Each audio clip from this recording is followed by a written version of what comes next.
everybody. It's Friday. Good morning, everybody. I just want to make sure that everything is 100% before I get started. How is everybody today? It's Friday. We're 1 week away from Halloween. Good God, that means we've got 2 months left of the year. We have, oh, good God, 2 months till Christmas. Oh, my hat. Where has this year gone? Where has this year gone? That's insane. I'm just going to lean forward so you can see my face better. Yeah, where has this year gone? It's insane. Apparently summer is not here in Cape Town yet. It keeps threatening to be here, but it's disappeared again. Apparently we're in for some hectic storms this weekend, which is fine. I don't mind the rain. That means that I don't have to water my garden. But apparently, yeah, we're in for hail and all sorts of like fun-loving stuff this weekend. So yeah, if you're in Cape Town, get dressed warm, you know, stay indoors probably. Yeah. So that's the weather update. So today is wedding cake day. Good God. Yeah. It's finally arrived. This cake was actually booked like last year, May. Last year, yeah. No, lie. This wedding cake was booked before lockdown last year. Yeah. Then lockdown happened and they ended up having to postpone their wedding. So it's now a year later and now we're finally doing the wedding. And the cake is for tomorrow. So it's 3 layers. I mean, 3 tiers. And bottom tier is carrot cake, which I have subsequently, when I was baking it on Wednesday, I decided to do a 4th layer because it was meant to be a 3-layer, but with it being a 30 centimeter cake, it just did not look right to me. So I went and put a 4th layer on it, and I'm very, very, very happy that I did do that. It looks way better with having that 4th layer. Just gave it that extra bit of height. So I've crumb coated all the cakes. So that is carrot cake, cream cheese filling, and it's going to have a buttercream, a standard buttercream covering. Because buttercream is a lot more stable than cream cheese.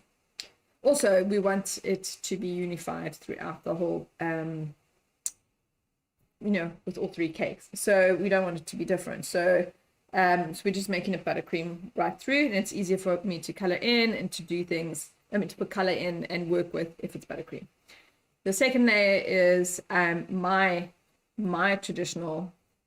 own recipe of traditional red velvet, which has beetroot in it, and it's beetroot that I pickle myself, so it picks up a very spicy taste, which gives it a unique flavor to it.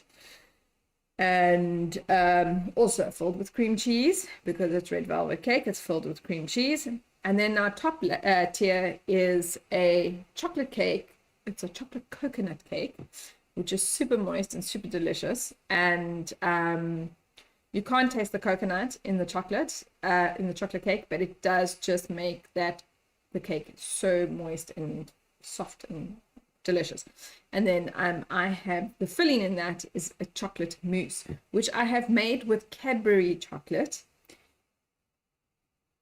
which I'm also, when I made a mousse yesterday to fill the cake, and I made it with the baking chocolate that I use, and subsequently it curdled. And this is a thing that keeps happening every time I use the baking chocolate.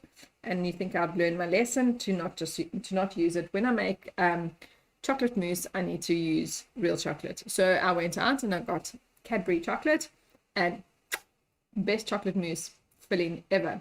Came out so nice and thick and creamy and divine with with a, so obviously it's a very simple chocolate mousse, as in I do put it's cream, I put a stabilizer in the cream, and a stabilizer's cream of tartar, and then I folded the cream into the chocolate, gave me a nice fluffy mousse. I can't, so the point is that with chocolate mousse, you can't have it, it needs to be thicker than usual, and it needs to be sturdy, because otherwise my cake is going to start doing this, because even though I've dammed it, it's got a dam wall and all the rest of it, it'll start to do this if your filling is too runny or soft.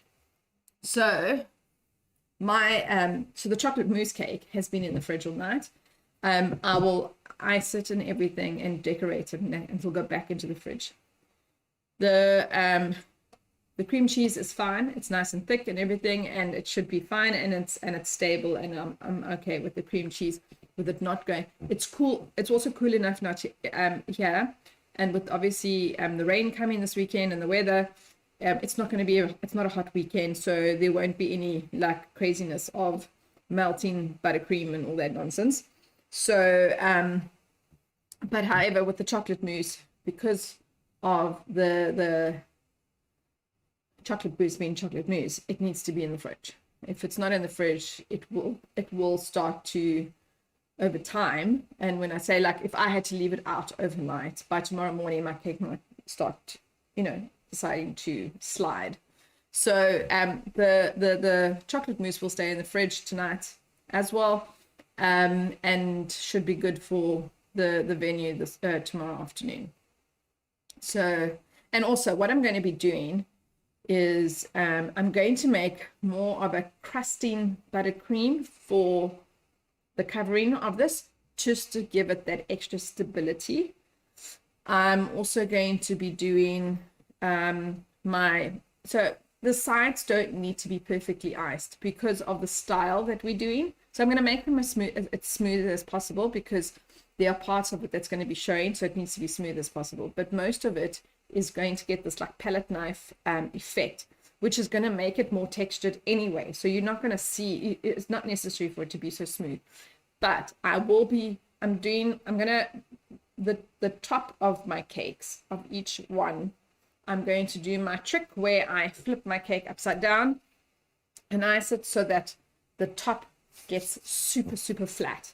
And I want it like that because I need to stack these cakes and I need them to be flat. I can't have it becoming the Leaning Tower of Pisa. I am not stacking. I'm telling you right now, I'm not stacking this today. So all I'm doing today is we're going to be icing the cakes and decorating it with the palette knife. That is it. That is the style that we're doing today. It's mainly what we're doing. And I'm using gold leaf for the first time. I've never used it. I've never had a request for it. But this particular cake has touches of gold leaf all over. And I decided to go get gold leaf instead of painting the gold, because I think it'll look so much nicer and more elegant. So I went and got the gold leaf. So that's going to be interesting because I've never used gold leaf before. But apparently I must be just super gentle with it because it's very, very fragile. But I think that will work out perfectly fine. But yes, I'm not stacking. I am prepping these cakes for me to stack them tomorrow at the venue. So I'm going to do as much as I can today so that they are as ready as they can be. They will then get boxed up and we will take them to the venue tomorrow. I have to be done by 1 o'clock tomorrow. So I'm giving myself 2.5 hours to put it together. I don't think I'm going to use that amount of time. Really don't need that much time, because at the end of the day, all I have to do is do the finishing touches. And so the borders at the bottom of each of the cakes, because I need to stack them there. So I'll only do that there. And I need to put the fresh flowers on. And that's it, actually. That is it. So honestly, I don't need 2 hours to do that. But at least I can take my time. And what I am going to do is I am going to record it so that I can post it, so that you can see the beautiful venue and you can see me stacking it and all the rest of it. But I'll have it all prepped and everything as much as possible before it leaves this house. or before it leaves this kitchen, should I say, before it leaves my kitchen. So, so the colors are cream, which is the color of the buttercream anyway, and then everything in rose gold, pink, and like a very, very light pink. I'm going to use a very, very light pink, and I'm not going to use a lot of it. She specifically said rose gold, cream, and gold. So obviously the gold that I'm using is the gold leaf, so the gold leaf will be in there. But with the palette knife and stuff like that, I've got a champagne color instead of actual gold. And then I've got an actual rose gold color, and I've got a rose beige. So I've got a combination of 4 colors, just to make it pop a bit and give it a little bit of depth. I'm going to use, so all of these are shimmers. None of them, so I found out yesterday, I've never ever really tried it, but apparently there's no real, you can't really mix these colors into your buttercream because you're not actually, it's not gonna, you won't see it. So what I'm going to do is I'm going to make like shades of dusty pink. So from a very light to a little bit darker dusty pink color. And then I'm going to basically dust. I cannot airbrush it. It'll spray everywhere. So it's not direct enough. So it's the reason why I want to use crusting buttercream, because I want it to dry and to dry enough. So the thing is that might happen is that it might not be dry enough for me to do the dusting on live. I might land up doing the dusting only this afternoon when it is dry enough. But you might not even be able to see it when I'm doing it anyway on camera. So because it's very, very light. Sorry, my puppy dog was moaning at the door.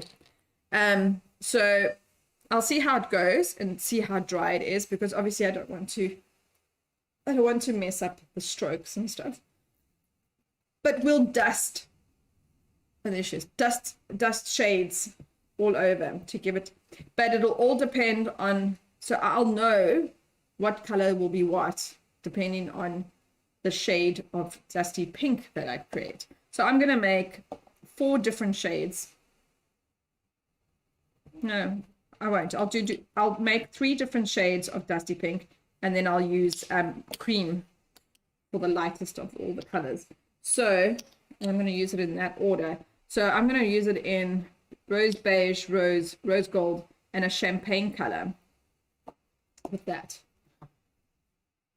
What is going on? You want to go there?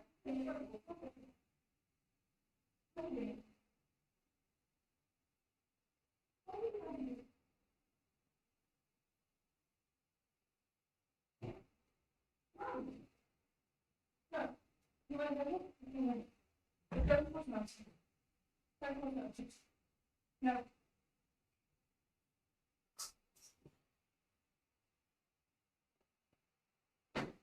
Get out. Get out. Let's be naughty.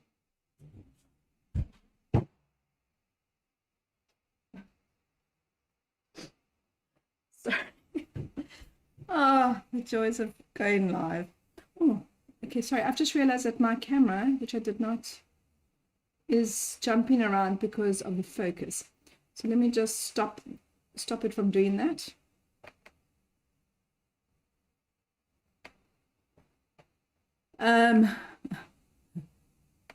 My puppy dog, I mean, we've had her for almost a year, has subsequently found that there is a fishing net with shells in my bathroom, and now she's decided she wants to try and pull it off the wall. Not sure why, after all this time. So now I've had to go and quickly rescue that and stop her from doing that nonsense. All right, let's put some music on. Okay, so super loud. We don't want it so loud. Just enough to, you know, have some beautiful music in the background. Okay, so I'm going to start off with you know, covering all the cakes, because I need them. So I want all the cakes to be crusting buttercream for a reason as well. Not only because of the drying thing so I can dust, but also by tomorrow, especially the smaller cakes, I will be able to at least touch it without hurting my cake. Because I need to get that cake onto each level, and you can't pick it up. Or so basically I will be using one of these. Okay, so we put the cake on here and then we gently, you know, guide it onto the cake, but I need to be able to touch the cake as well, and I can't touch the cake if the cake is too soft and whatever, because then I'll mess up whatever I've done. So I don't really want to do that. I'll have I'll take extra icing and stuff in case I need to do, you know, fix something, but I need it to be dry so that I can actually, it's dry to touch, so that I can actually touch it and have some kind of pressure on it without it affecting my cake. So that's the reason why I'm going to do crusting buttercream as well, so that it makes it easier for me to handle the cake. Then obviously, because we are doing 3 tiers, actually 1, 2, 3, 4, 2, 3, 4, 5. 5 should be enough. There's going to be 5 boba straws and 4, so 5 in the carrot cake and 4 in the red velvet, and that is basically my dowels, to, you know, to give that extra support for the cakes, obviously, so that they don't sink into each other and collapse and stuff. Each cake will be in a separate box to be transported so that there's no chance of collapsing or, you know, some ridiculous crazy shit happening. And I am taking it, delivering it, putting it together and stuff like that, because yeah, it's a wedding cake, and no, we don't want chaos happening. So wedding cakes have that extra, you know, fun factor of an extra expectation of, you know, they've got a higher level of of expectation and quality and stuff, you know. Anyway, so let's get started. Yes, I'm going to put my mask on, and I am going to, I think, yeah, I'm going to crumb coat crumb coat, everything's crumb coated. I'm going to cover my my carrot cake first, and then the red velvet, then yeah, we'll go in that order, from bottom to top. I have a lot of buttercream, but I'm going to so I feel like the buttercream is not at the consistency that I wanted, which is that crusting buttercream level. So I'm going to be adding more icing. So what I'm going to do is I'm actually going to go cake by cake, and I'm going to mix it by, you know, like that, so that I can make sure that this is right and that I've got enough buttercream. And, you know, I possibly might land up having to make more buttercream. I don't know. So because I still need to mix 4, you know, have 4 shades of color for palette knife. I don't think I need a lot for each one, but I would rather have too much than not have enough, and then I have to start again, and then all the colors look off. So let me go close the door because it's windy today.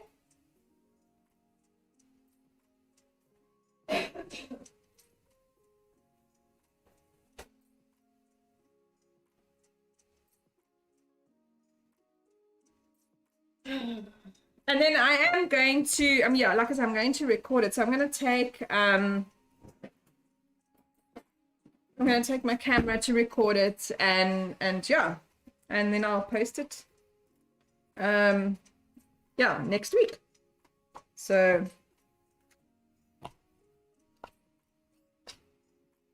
I've done 2 batches of buttercream, but because I'm going to be adding to the buttercream, I feel like it might be enough. But like I say, if it's not, then I'll just land up making more.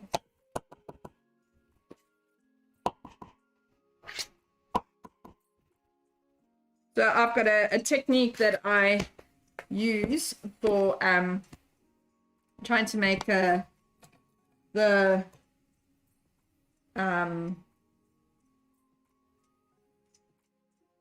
to try and make the top flat. Is I use buttercream sheets, and then we flip the cake upside down so that it comes out nice and flat. And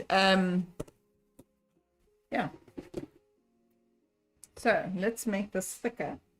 Definitely needs to be, well, not thicker, harder and sturdier. I don't want it too hard that I can't actually work with it. That's also not the case. And also, if it's too hard, then it doesn't really stick to the cake, and then it starts to bulge along the side. So I don't want that happening either. But at the same time, it's too soft. For me, I can see that it's too soft. And obviously, with the weather, that definitely helps. With being cooler and not hot. Nothing worse than having a panic about a cake that you've got to deliver, and it's so hot, and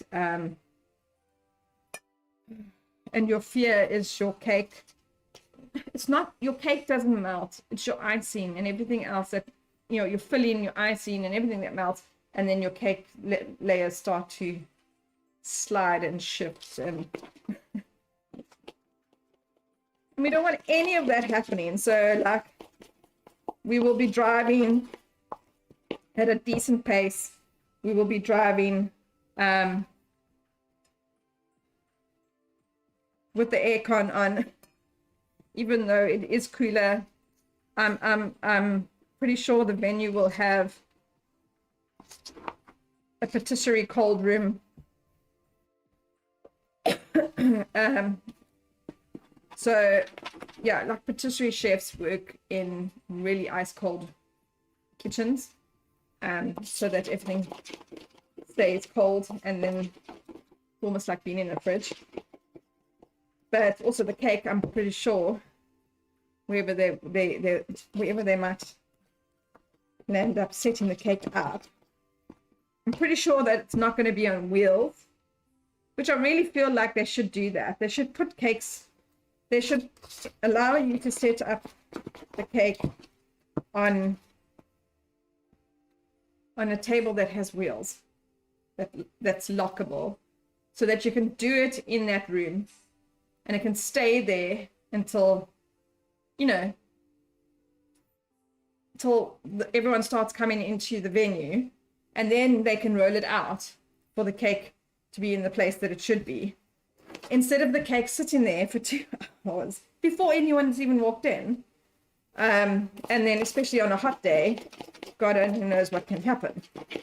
Because that's exactly, I mean, last year December, really hot day, I had to do 200 cupcakes and two two-tier cakes, and it was fruitcake. Okay. It was fruitcake, so that wasn't the problem, but it was all covered in buttercream, and the cupcakes were red velvet and vanilla. So, and then I went and set everything up at the venue. In the morning, they ran late with everything. I think they only came through to the venue, God knows what time, after 2 o'clock or whatever it is. The cake had been sitting there all day in heat, and I had to request, and the venue is such that it's basically outdoors with no aircon. I had to but undercover kind of thing, and I had to request that they put fans on the cake, which I don't think they did. I have no idea if anything happened to the cakes in the end. They were perfectly fine when I left, but yeah, I mean, especially with cream cheese toppings and all that kind of thing, must have been super soft in the end because of the heat. But yeah, I mean, like when I left the venue, the cakes were fine and everything. But you know, it was a wedding that was running about an hour or so late, so everything was in a bit of a chaotic. You know, it was a bit chaotic, that particular wedding.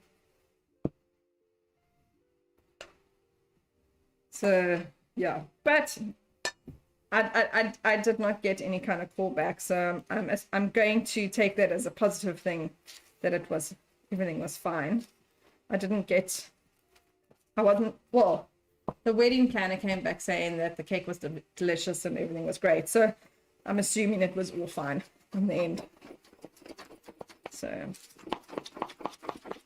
but it is a bit of it's nerve-wracking when you have to deal with that. You know, where you got to deal with the elements, especially the heat. The heat is not any cake's friend, especially when it comes to buttercream. So I think that one's harder than that one, so let's put more in there.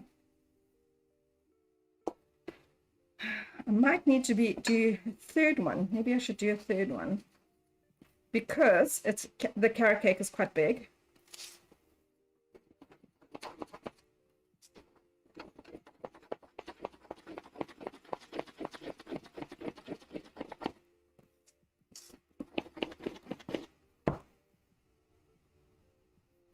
So I'm going to pipe it onto the cake so that I know that it's even on the cake. There's many ways of putting icing. There's many ways of putting the icing onto the cake.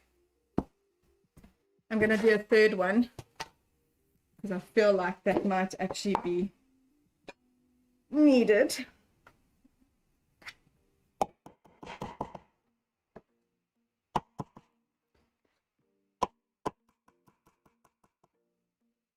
And I've had to change margarines because my usual margarine, not sure what's going on, but for some reason it is darker yellow. I think I've actually even mentioned it. It's a darker yellow than what it should be, or what it usually is. So obviously it's going to cause problems with the color of my icing. So I've had to change the brand of margarine that I'm baking margarine that I'm using, but this one seems to be quite nice, so a little bit more expensive. That is, yeah, it is what it is.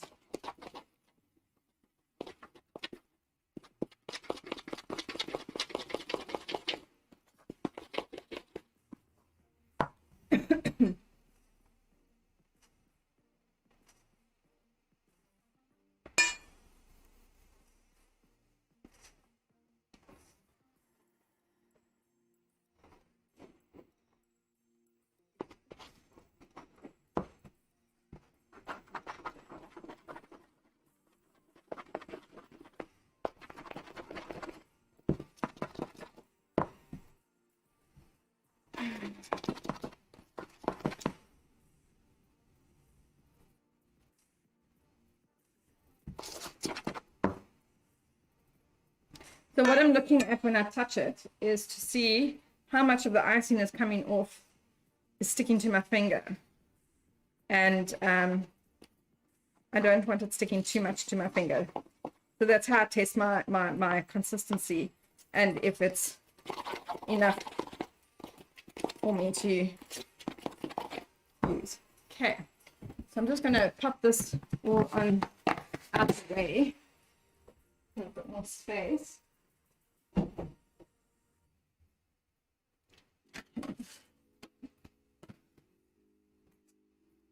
And then I'm going to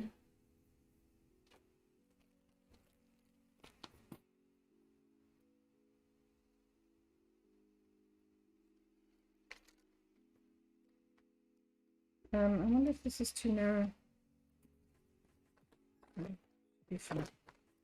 So also, yeah, I mean, the longer I have the piping bag in my hand, the softer the buttercream becomes because of the heat of the palm of my hand.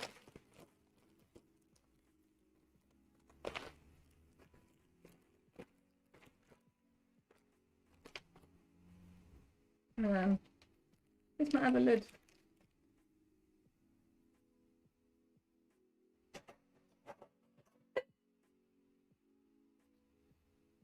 We're just going to cover those so they don't dry out.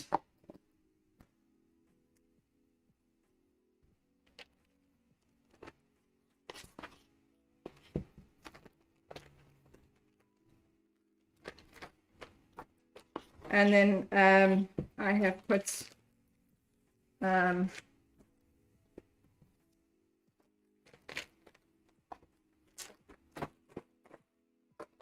think what I'm going to do is I'm going to put the straws in first before I put the buttercream in. So normally what I do is I put the buttercream on first and then I put the straws. Well, though, yeah, it's also fine if I do that. Let's see. So then I can actually kind of make sure that it's in the right place. Okay. Right, so that is that.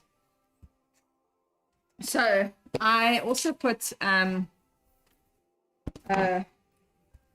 I use pegs on the back of my boards so that you are able to put your fingers underneath to be able to pick it up. So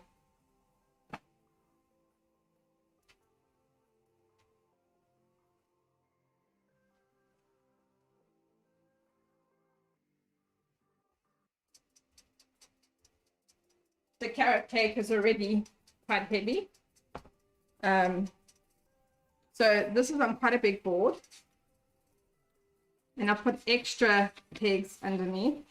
So this one's got 8, just to give it more stability when it's on the table. And then I need to position it roughly so you can see it's a bit lopsided. But what I've done is I've actually positioned it so that the cake is in the center of my turntable so that when I turn it, it shouldn't be lopsided and it should come out right.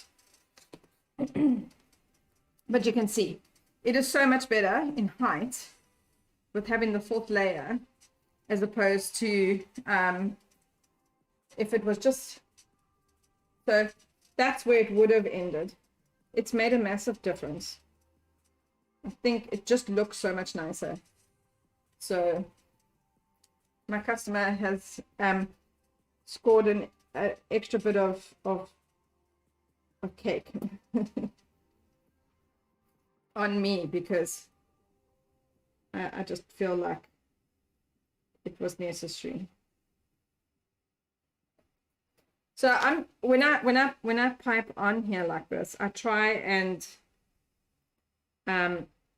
almost pipe it. You can see it's almost like a flat kind of piping, so that it sticks to the cake. This is not going to be like crumb coating where you take excess off. This is, I want it to stay like this as much as possible. We're just going to smooth it out. That's why I'm piping it, so that it can actually be as even as possible.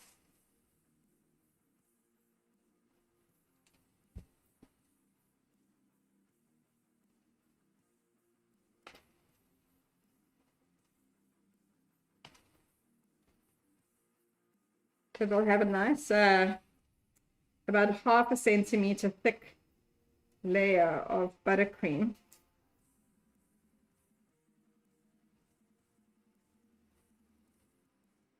So the reason why this is off center of the board is that there's meant to be over here a bouquet of flowers that comes down here onto the board, and I want it resting on the board. So that's the reason why I got a much bigger board than really needed, but it's just so that it sits nicely onto the board.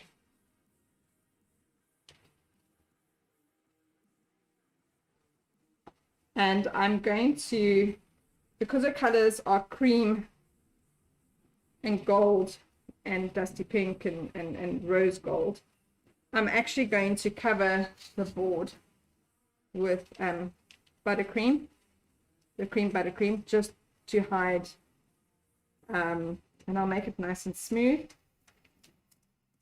just to hide the silver board.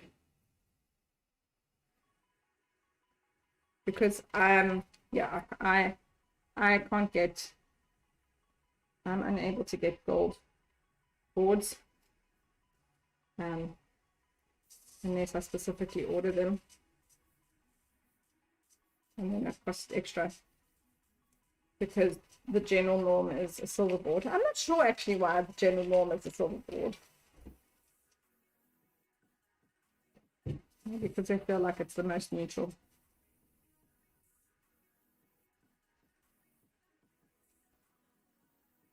Hello, my love. Hello? You're not have friends. Oh, you dressed already for Zumba?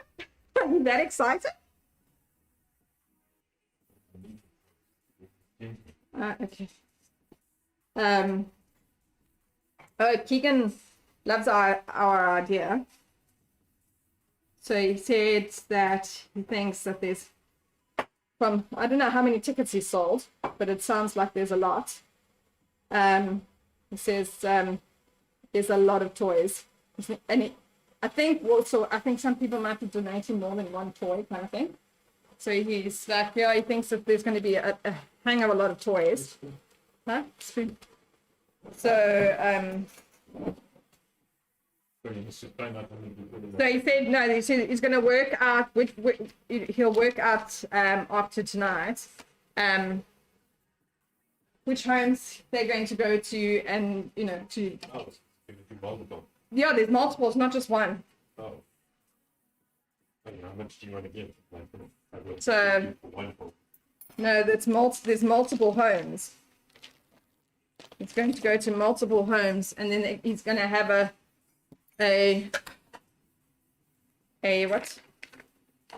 wrapping party to wrap all the presents, and then deliver to all the different homes and stuff. So look, I mean, if we do cupcakes or whatever, I mean, you get 24 cupcakes out of a batch anyway. So yeah, I don't know.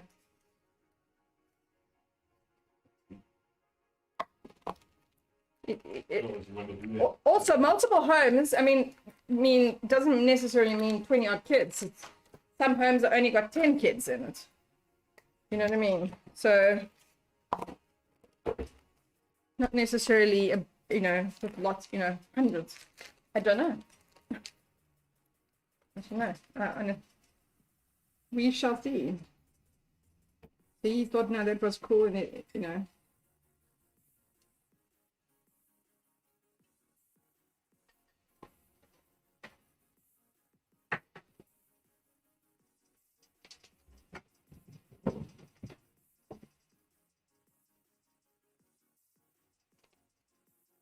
Again, you could give some of the corporate houses and stuff, the kids and. Yeah, I mean, you can do one where they can all decorate it. Good masks. What is masks? They're there. Oh, they're in here. I think I put them here with the tea. Oh, they're finished. Oh, okay.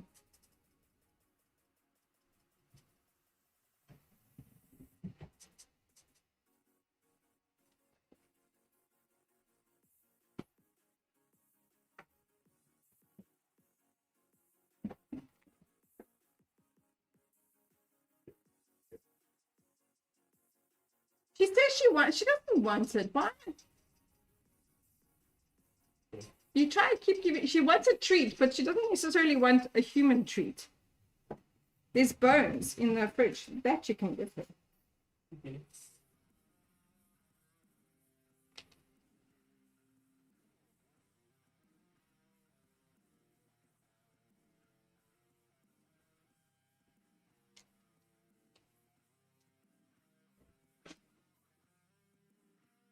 We are doing another Zumba charity event tonight.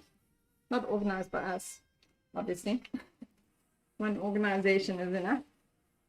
But another Zumba instructor is doing a toy charity, toy drive to collect toys for underprivileged kids, orphanages, that kind of thing.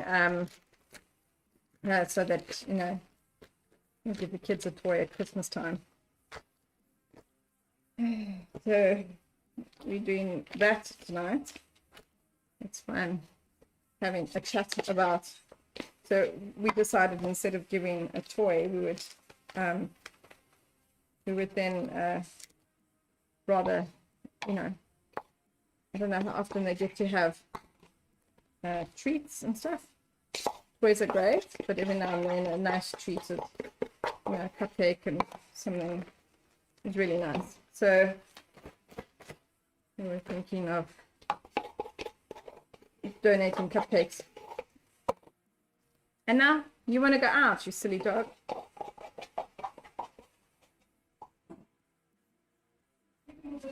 This morning.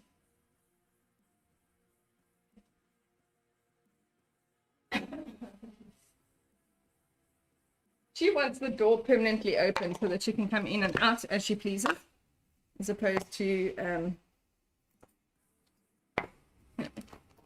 but sometimes, it's cold and that kind of thing, Okay.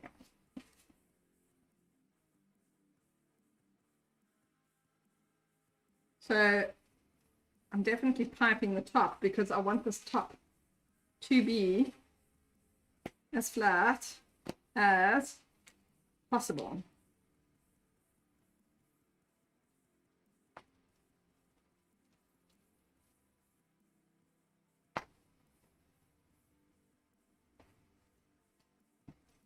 So what this will do is it will iron out if, any, that kind of thing happening, any kind of unevenness. Right, so we're going to run this around.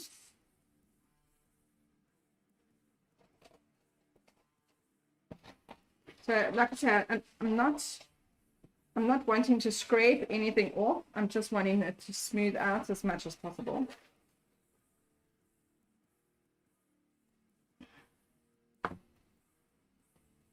So anything that's uneven, that's where there's too much or whatever, will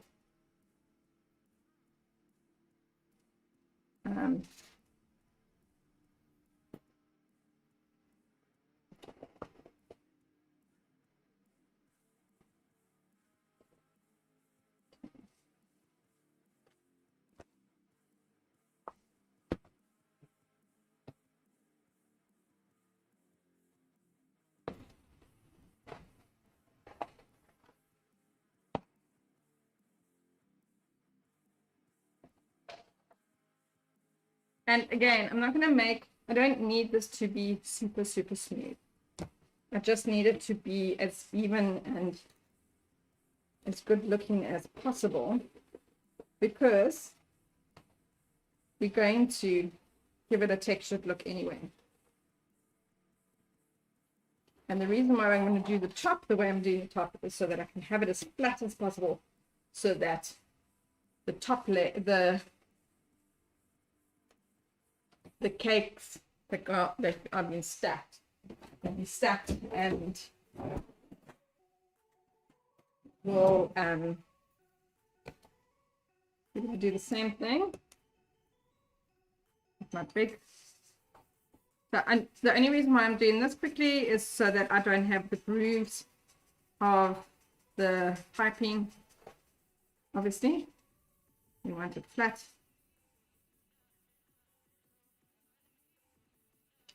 And even.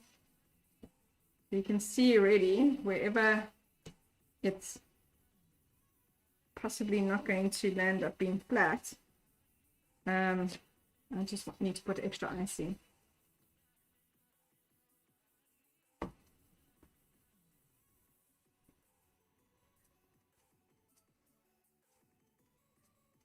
And then what I'm going to do is I'm going to put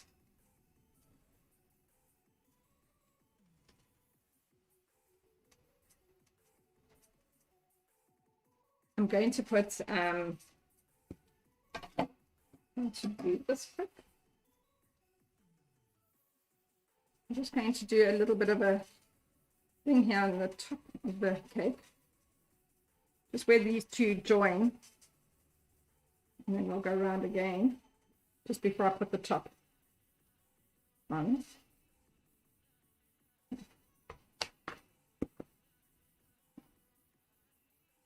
I have to use this one because it's not tall enough.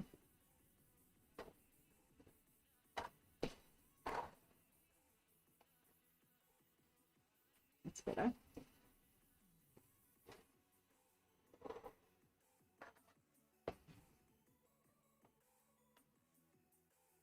So each tier is going to get a bouquet of flowers, fresh flowers, which is being supplied by the florists so that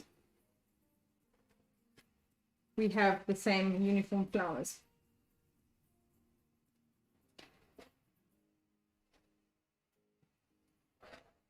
Because she will have leftovers. So,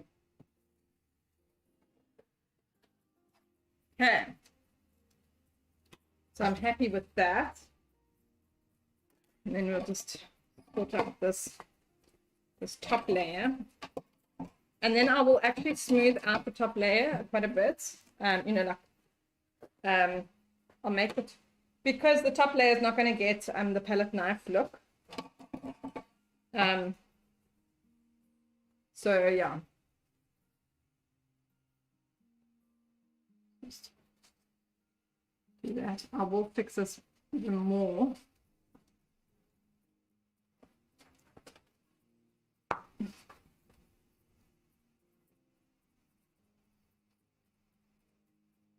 Okay, so basically what we're going to do is we're going to flip this upside down, which is frightening in itself, but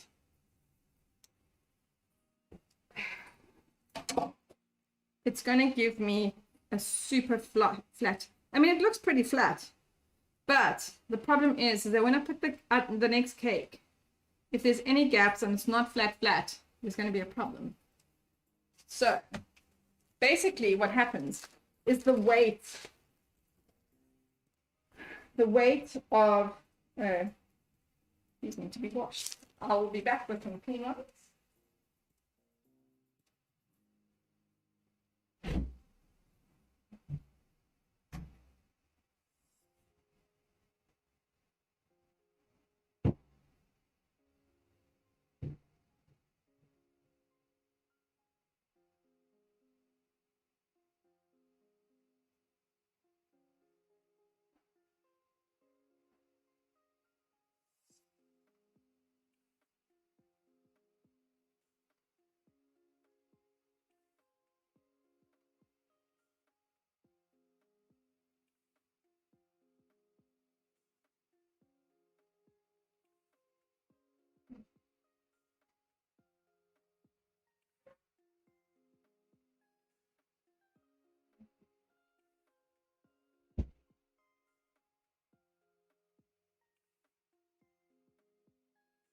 Maybe. No, man.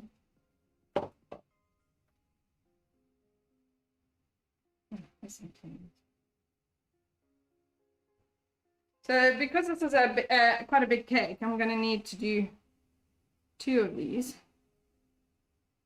I might just put them at an angle because that will work out better, maybe. Oh, okay. I'm probably going to need 3. Possibly need 3. Okay. So basically what happens is that this won't stick to it. So I'm going to put that on top, like that. And then we're going to take this cake off. And I'm going to flip it. Oh.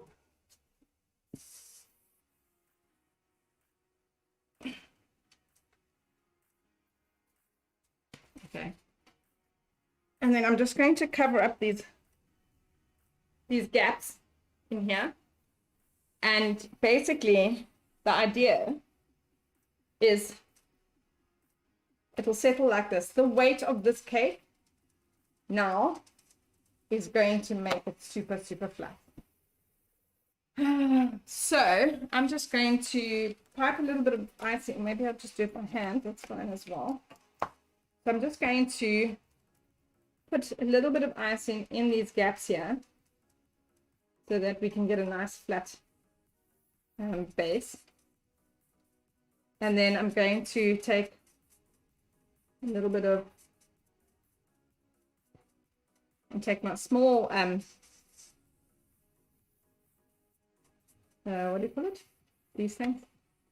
I don't actually know what they're called. And then I will just smooth it out. And you'll see I'll get an incredibly flat, smooth top. And then I'll just take some of the buttercream paper and rub it when it's dry, once it's done. These papers they're super expensive. Well, actually, for the amount that you get, I think you get like 50 in a box. So really, it's actually not. Yeah, when you look at it like that, it's not actually that expensive.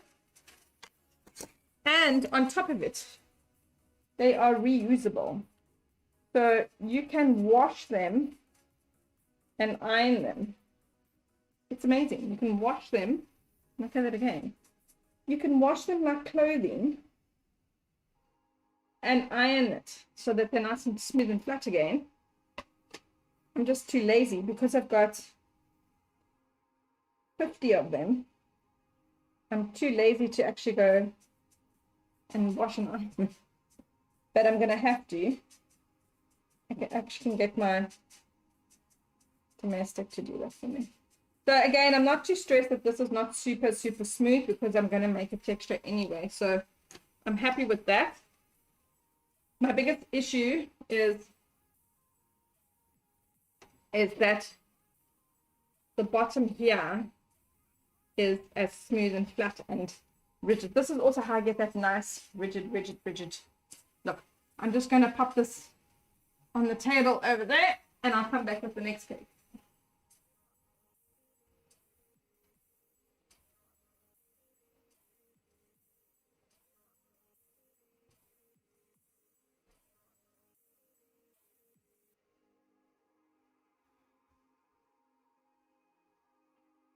So I don't really do this with most of my cakes. I only really do it when it's like these kinds of cakes where, you know, because it's not really, because most of my cakes land up having toppers and textures and all that kind of stuff. But when it needs to be super, super smooth and, you know, as flat as possible, because now I'm stacked. My biggest reason why I'm doing this is so that it is stacked for stacking purposes, because I've learned my lesson now. It needs to be certain. It needs to be super, super flat. If it's not, you have a very high probability of the cake being the Leaning Tower of Pisa. And so I did it with this one. I wanted to see how it would work. I did it with this one when I crumb coated it. because I wanted to see how flat it would come out with the crumb coating, so that the crumb coating, basically, if it's right at crumb coating stage, then it'll be right all the way up. So yeah, now the question is this enough icing for this one? I don't think so. So I'm probably going to have to mix and make more. Let me do that before I pipe it on here, because I want this nice, and I don't want the icing to be drying and crusting when I haven't smoothed it out yet. Then it causes issues. So I want to do it when it's still wettish. So I just need to make this another batch of crusting buttercream. The smaller cake is not going to need as much, so probably one tub like this will be enough for the smaller cake, but not for this one. And then you make an extra one, and you get some more buttercream and icing. And then you'll mix some more. Mix some more, mix some more.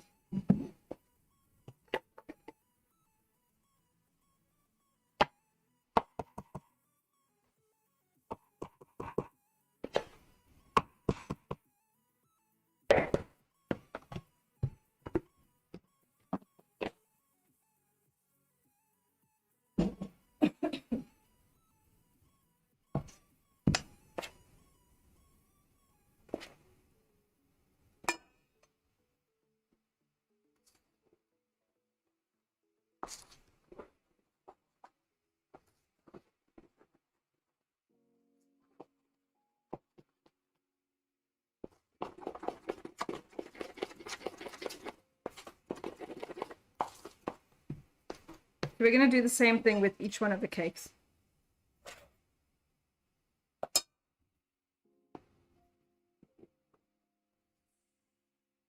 And basically, by the time I'm done with the covering the third cake, the first one should be ready for me to, well, I'm going to mix the colors and everything first, but by the time I'm done all of that, it should be okay for me to start doing the palette light look.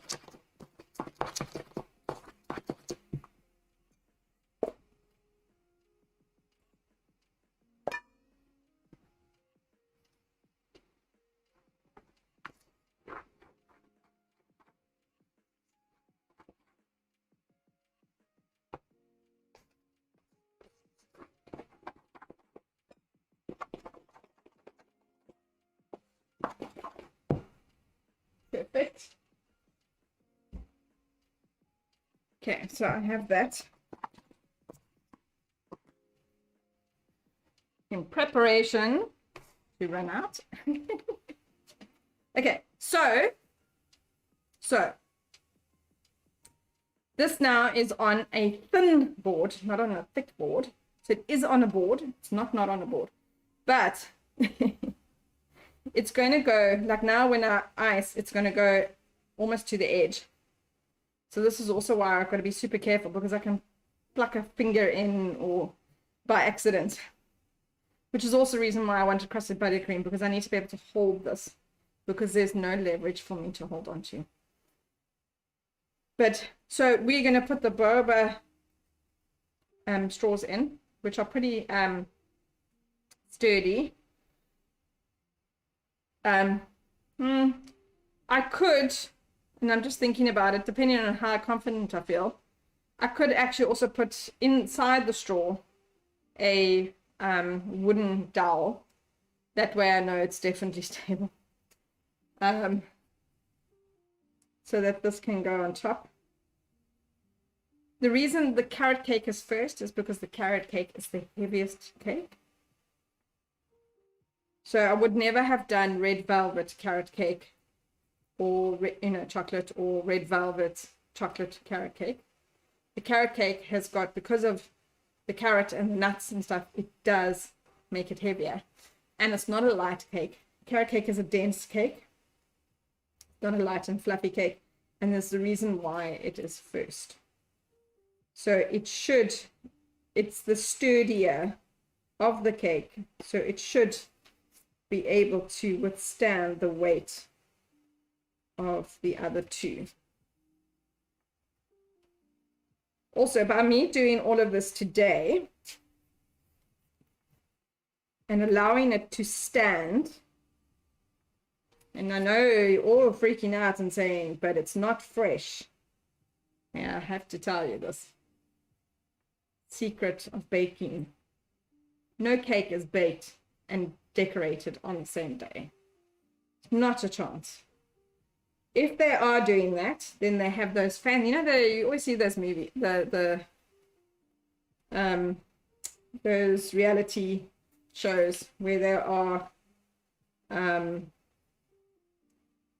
baking cakes within an hour.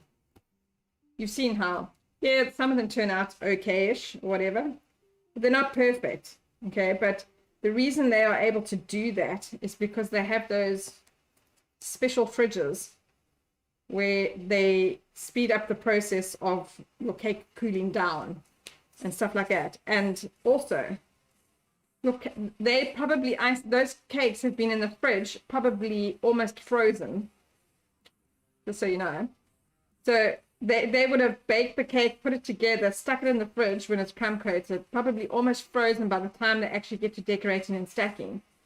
So that while it's sitting, it's then, it's then starting to defrost kind of thing. But it's being sped up in those special fridges. And yeah, I don't have that. So, which is the reason why I have a process of baking one day, crumb coating one day, decorating the next day kind of thing, ready for whatever. My cake, because it was baked on Wednesday, it was crumb coated yesterday. It's therefore still very, very fresh, very, very moist. I've tried it a million times, tested it out, made sure of the cake to be like that. So I know the process, and as disappointing as customers may be to know that their cake was not baked today for collection tomorrow, it is not possible. It's not possible. It's a one-man person who doesn't have all the Lani equipment to do that. And obviously, as a one person, and if I don't want cake catastrophe to happen, this is the process, and I will guarantee you that there is nothing wrong with my cake, even though it was baked on Wednesday or Saturday. The cake, by crumb coating it, the freshness has been sealed in, and the only way that this cake is going to dry out is if it gets cut. So, I promise. So also, the thing is that when it's super, super fresh, the problem is when it's super, super fresh, that's when things start to collapse and stuff as well. So, these cakes need to be stacked. And I don't want this cake to be the Leaning Tower of Pisa, or collapse, or slide, or anything like that. That is the reason why I'm taking the extra steps of having crusting buttercream so that it is a lot more sturdy. Why I'm not stacking it today, it is going to sit for another day, another overnight, where it is iced and ready. It is still fresh. This is basically, like now, with all the crumb coating and the icing, it's basically in an airtight container. So it will stay fresh. And it can stay fresh like this, I kid you not, for up to a week. So, and it doesn't need to be in the fridge. Like I say, it's like an airtight container. The only time I would put it in the fridge is if it was super hot. Then I would be emptying this fridge and putting all 3 cakes in here. But it's not super hot, and I'm very, very grateful for that. That we have coolish weather, it's not super hot, and yeah. So, with this being iced today, not stacked today, it will make it a lot more stable for me to stack it tomorrow. And allowing it to hopefully not be the leaning tower of pizza. Too fresh a cake can cause havoc. Don't even know more how to explain that. And I know that people want super fresh cake, but you can't. The only way you're going to have a super fresh cake that's baked today and you have get it iced today is if you have an ordinary, plain, nothing happening cake where I bake it this morning, it cools down, I ice it, and you take it as is. And it's plain cake. That is the only time you're going to get that. And I learned with all this baking. So when I was a kid, my mother taught me to bake. And I have shared that recipe that my mother taught me to bake with, because it's a super easy, almost like flop-proof cake recipe. Okay? But I was taught, and I've now had to teach my mother new ways that you, and actually even in school, when I did home economics, which I don't do anymore, at school, used to bake, and then they used to leave it out on the cooling rack. I always used to put a tea towel over it, but basically they used to leave it like that. Sorry, I just want to, that's not going to work either. You know what I can do? If this will work. Sorry, I'm just, I don't want it to slip and slide, but I can't, I need to ice this. Let's do that. I don't want the icing getting on this thing. I mean, it's already, got icing and stuff, but okay, let's see if that will work. Because now I don't want this to slip and slide. I need the sturdiness. There we go. That actually works. So we used to leave the cake. So that actually is working perfect. So what I'm doing is I'm butting up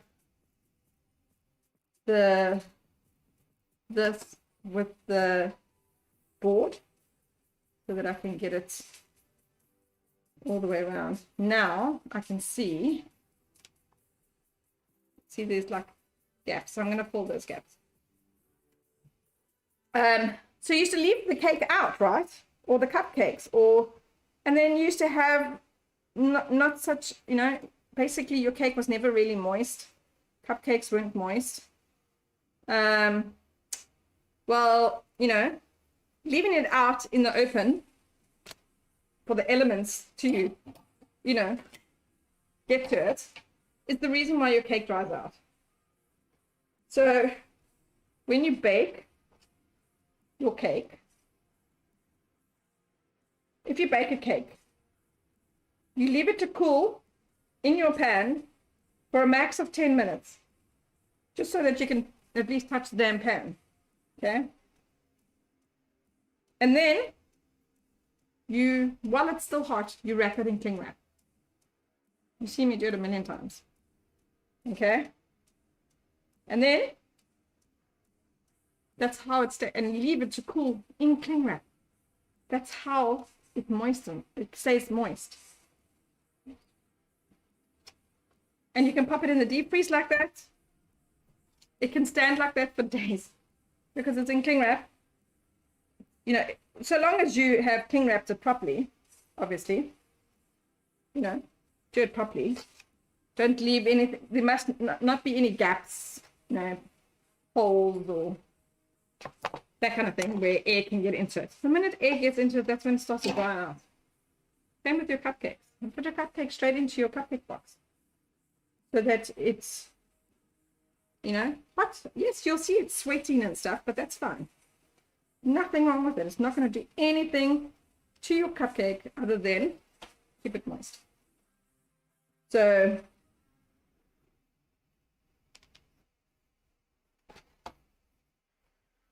And this way, it's keeping it nice and straight. Bloody awesome. So, yeah, just want to clean that like that.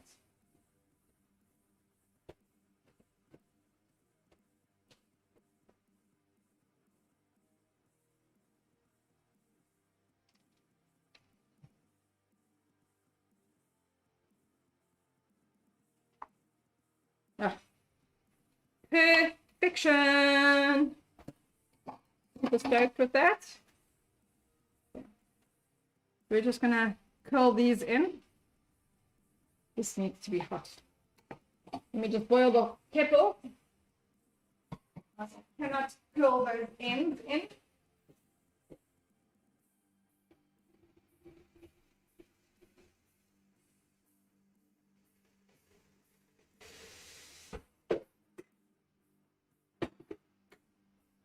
So I do this when it's a wedding cake or if it's like one of these elegant cakes, and I don't really do it if it's, you know, a novelty cake that has, you know, glitz and glamour and all that kind of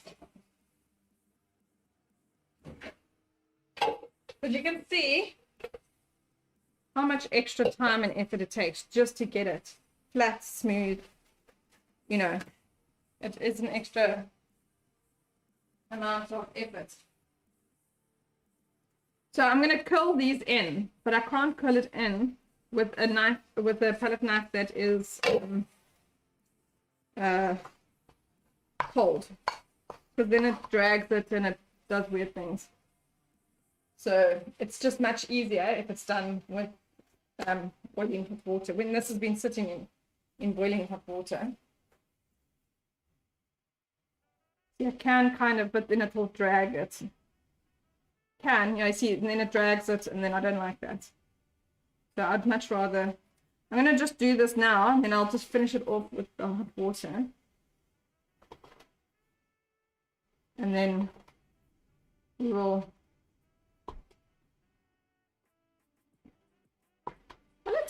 the hot water definitely does make a difference. But I actually might not need to. Because we're going to put, so we're going to put this back on and we're going to flip it upside down. And then we're going to fix up the edge again to make it, you know, sharp edges. Sharp edges. Sorry, I'm just checking. Someone's sending me a message.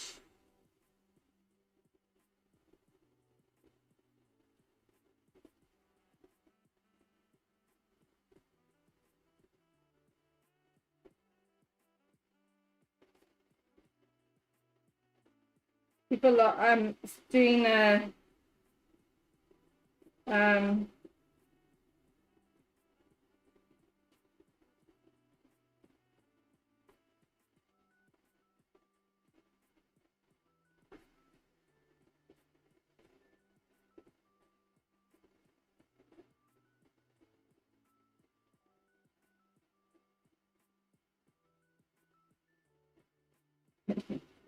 my daughter's one good bestie is wanting to come over for a play date this afternoon. Okay. Anyway, no urgent messages, so I'm just going to leave that there. Okay, so while I'm just waiting for that, I'm just going to mix my next bit of buttercream, because this is not enough for the last cake, and then we can start getting the colors right. So definitely have enough buttercream, which is awesome, because this is super thin. It's soft. You can see how soft it is. It's very, very soft, very wet. It's very soft. And then so I need to make for the palette knife also the palette knife effect for it not as hard as this, but a little bit harder than that, because obviously I need to be able to move it with the knife quite easily, and but I still want it to dry nicely so that I can so that I can dust it with the colors. I'm hoping that it's going to dry enough, you know, as I do each one. So I'm doing a process, each cake separately, in each step separately, so that while I'm doing the one cake, the other one's drying, so that by the time I get to doing the next process, it will be ready for me to do. So I'm hoping, this is the plan, that I'll do the palette knife look on the carrot cake, leave it to dry, do it on the next one, do it on the next one, and then by the time the last one's done, hopefully the carrot cake, at least with the carrot cake, it'll be dry enough for me to do the dusting so that you can see what I'm doing. If it's not, then I will have to leave it to dry for longer. But oh, and I need to make sure, oh, I didn't make sure that I had clean brushes. I need to have very soft, clean brushes so that it doesn't affect buttercream. So I'm going to say that this is probably going to be enough for my last cake. So this is a 20 centimeter, that's a 15.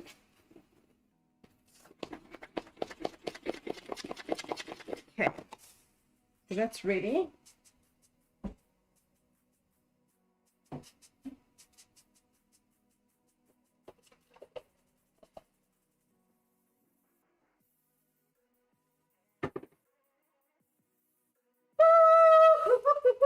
I need a glove.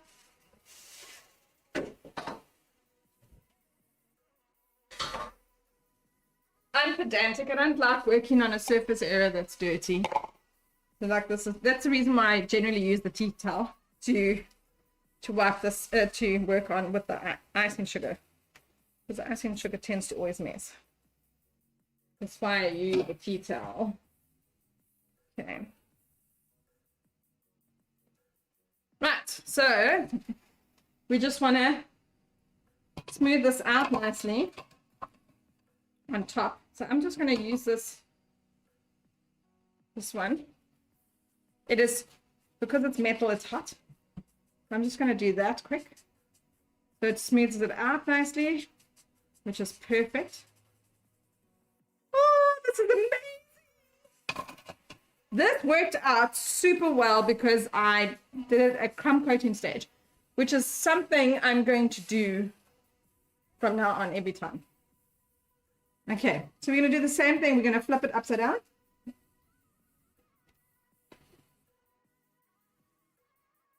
Oh, I'm using the board that I need to flip it on. That's stupid. Okay, so I just pull that off. Okay. I was wondering, where's my board? Because I'm using the board. Silly person. Okay. Right. So again, you can see there's slight gaps there, which means that it's not meeting. So I'm going to just fill those gaps so that they meet.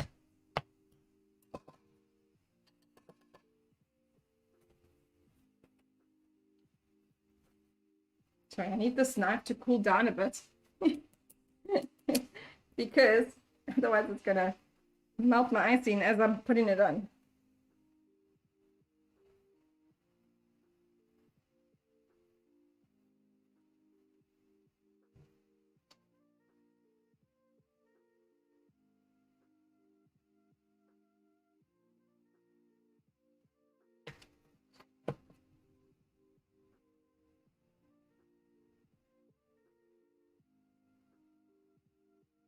Like I said, we'll clean up any imperfections just now.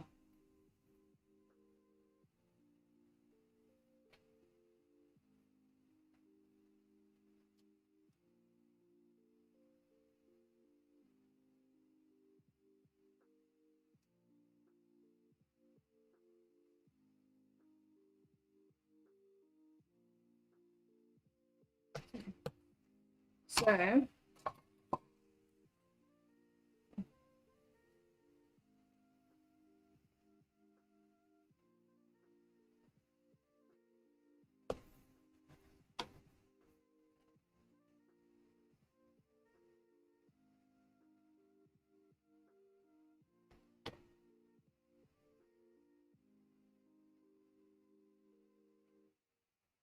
So this excess icing that I'm getting is from the fact that, one, I put extra icing on now, but so that it's straightening it out. So wherever it's not straight, it's pulling off that extra icing so that it's nice and straight now. Okay. But that's fine. I can deal with this.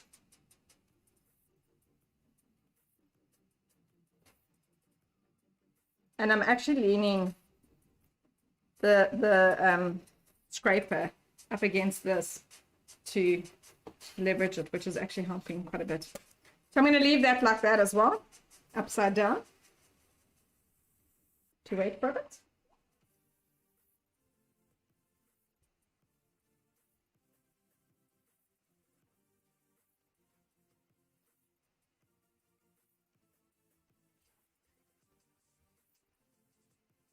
And then we shall do. Okay,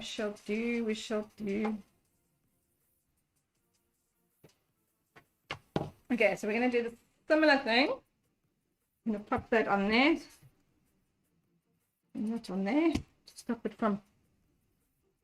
So you can see this cake has been in the fridge and it's dry to touch. And this is what, do you see how I can? And that, and I've done nothing. There's nothing on my hands with it. And that's what I'm looking for. Why I'm doing the crusting. So that's exactly why I'm doing the crusting buttercream. So I normally crumb coat with crusting buttercream so that I can do that. So that I'm able to do that. Because I need to be, I don't actually want to do that. But when I'm, so what, when I'm stacking, I'm going to, I'll show you how it's stacked. When you're stacking, so pretend this is a cake. You're going to put this on. Okay, and I need to stack it so that it goes into the center of the cake. I need to be able to hold this bit, to be able to put it down, pull that like that, and drop it down. But if it's wet, I'm going to mess up my cake, which is the reason why I want the crusting buttercream. Make sense? Makes sense. Okay.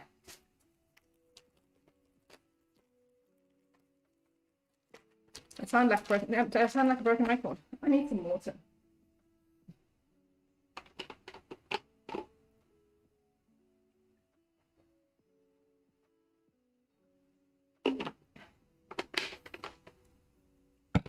Okay.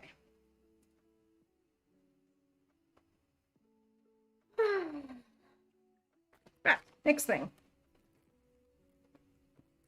Last cake to stack. I'm actually super excited to do this palette knife look. And I've had a look at different YouTube variations on how to do it. Now I need that to be cold, not hot.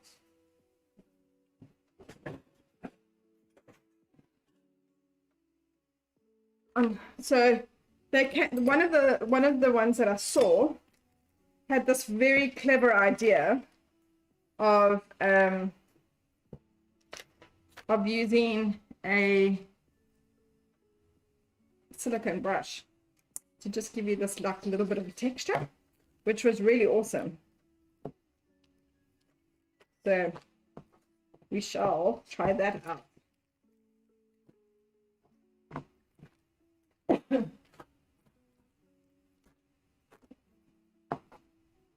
Why does this seem too wet? Did I not make it? Oh, this seems wet.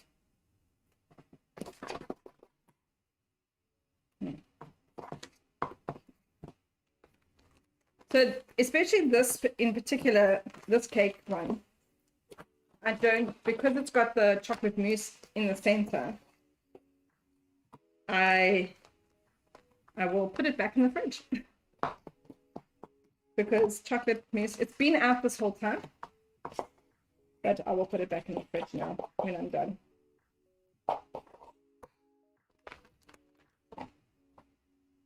Because I worry that the chocolate mousse is possibly too soft and can cause issues. All right, same story.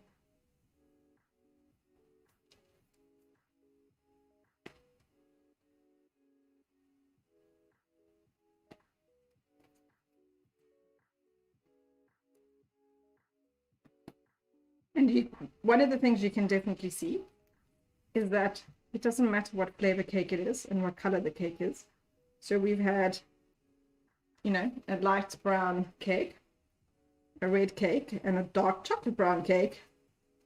And once all this is on with the crumb coating and everything, you don't see what cake it is, what flavor cake it is.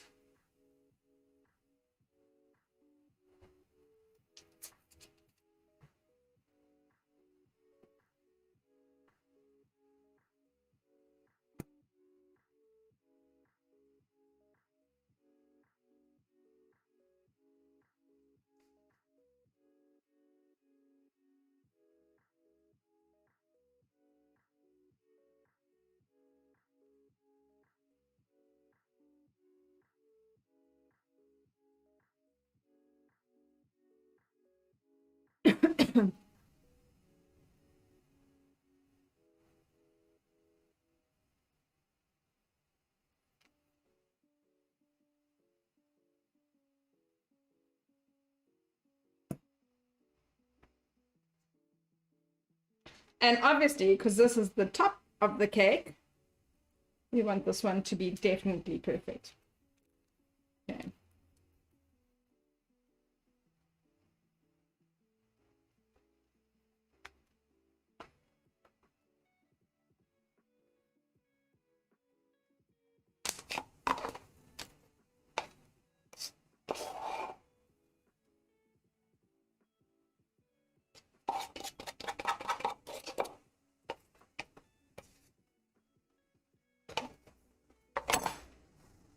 Same story.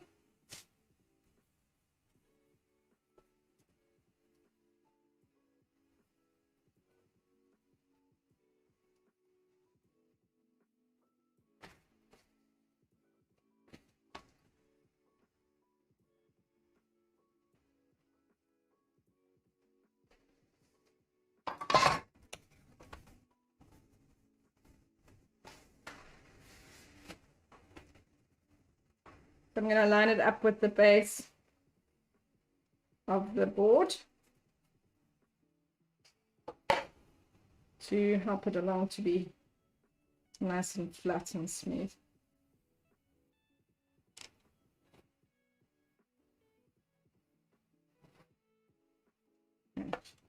So obviously it pulled off extra icing, but that's fine because I'll need it. Close the gaps.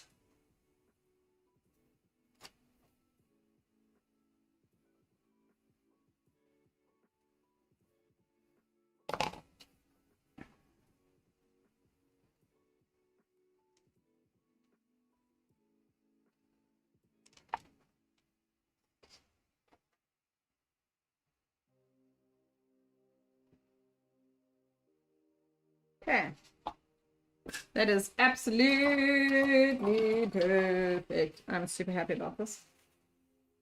Super happy.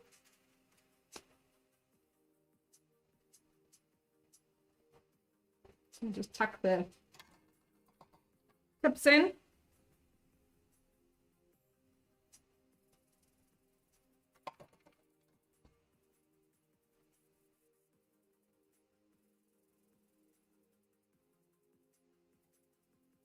Okay. Same story. A towel there. That one on top. And we'll flip it over.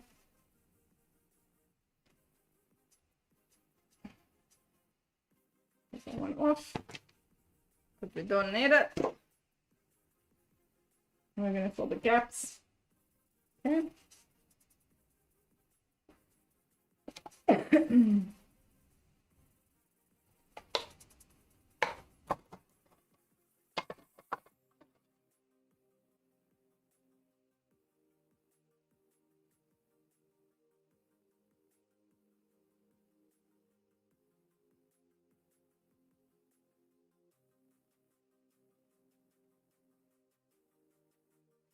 I like to try and perfect my buttercream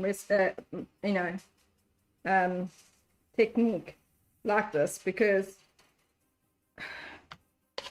I still think it's much nicer. Then and if we can get it nice sharp edges and stuff, then better than fondant.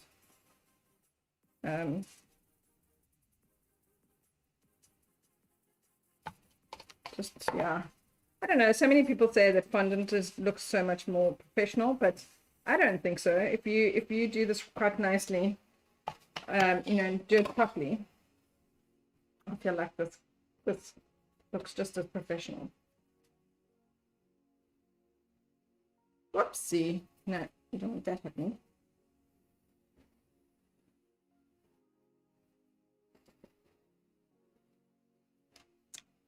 So the cake is moving.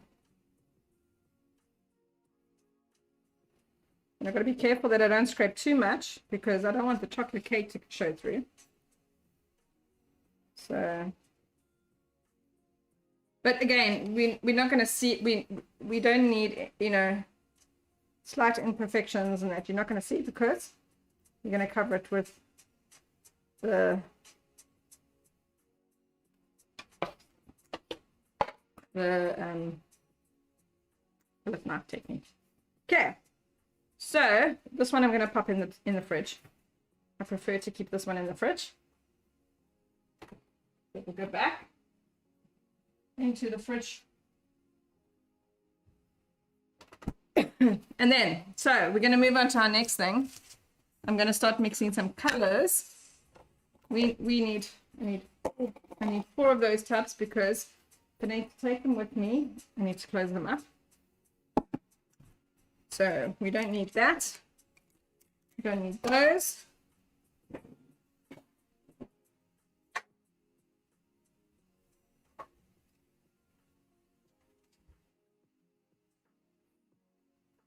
I need one more tab.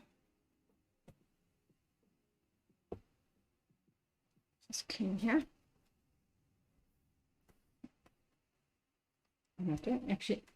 I don't always use this one. And I need to try and perfect this style. I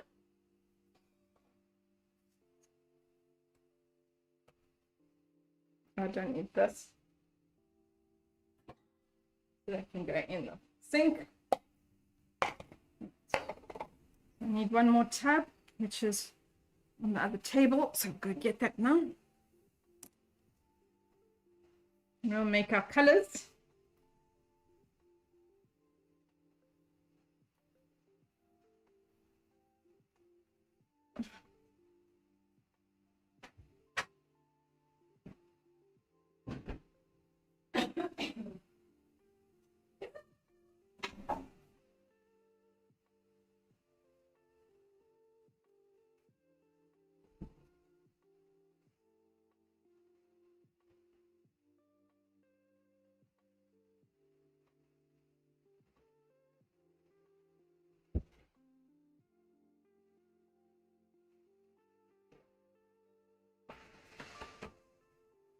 Okay, so I would like to at least have one cake with the palette style by the time I need to be done at 12.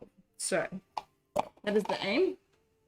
The rest I will then have to finish off later because I have to fetch.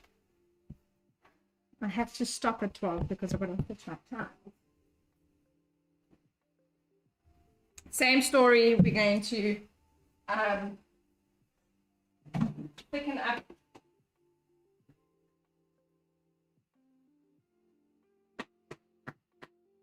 I'm going to thicken up the icing.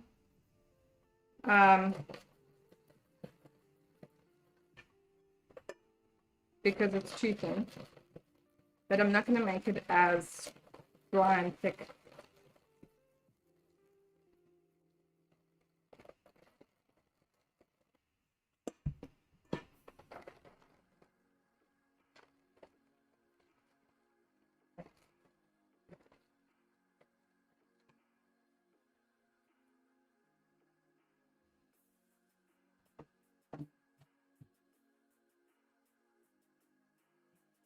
Okay, so we're going to put, I don't know, roughly equal amounts because I don't think we're going to use one color more than the other.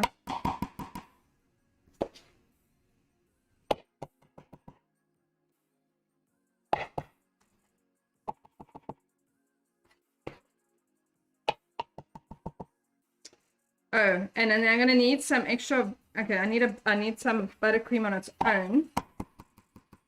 Yeah. To finish off. So I mustn't use all of it. So I can plug the edges. You know me? I don't do I don't do the whole you know, do a beautiful cake and then not finish it off at the bottom. Even if you do it with a simple round nozzle or whatever, but you can't just leave it. Definitely can't just leave it. Okay, so let's put some extra icing in each one of these.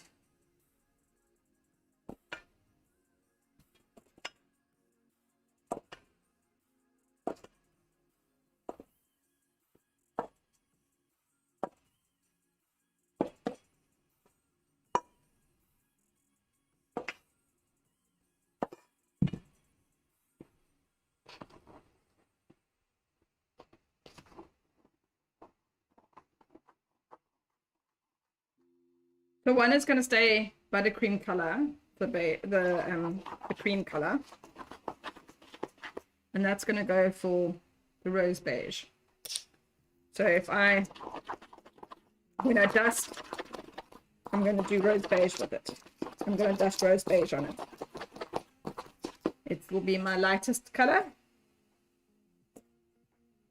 Yeah, I'm just going to add as I know so that they're all the same consistency. If I put an extra 2 in the one, I'm going to put an extra 2 in the other. And then I mess.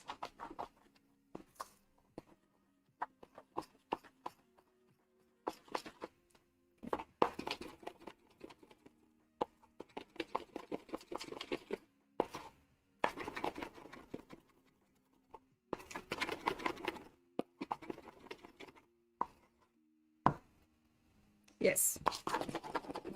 That is perfection. I'm happy with that.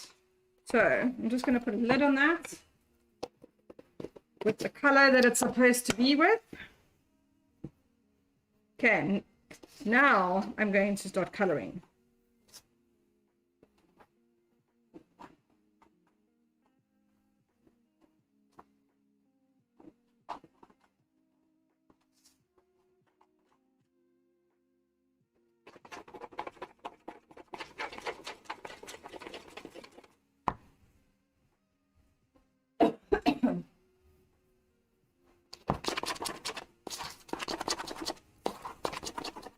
Okay. We're going to make this one. I was told to use this one. 2 drops in there. Don't know. Oh, that's dark.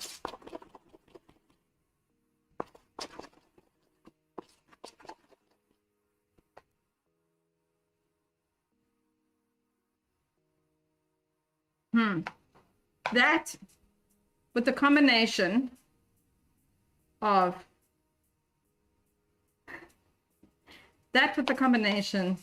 yellow buttercream. It's not dusty pink.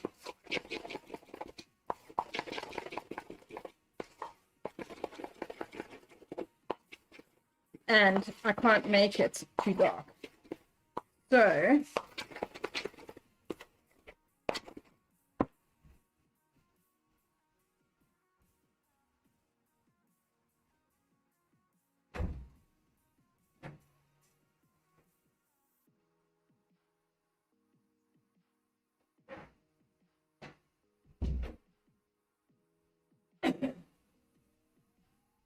So I'm going to leave this color fine as that.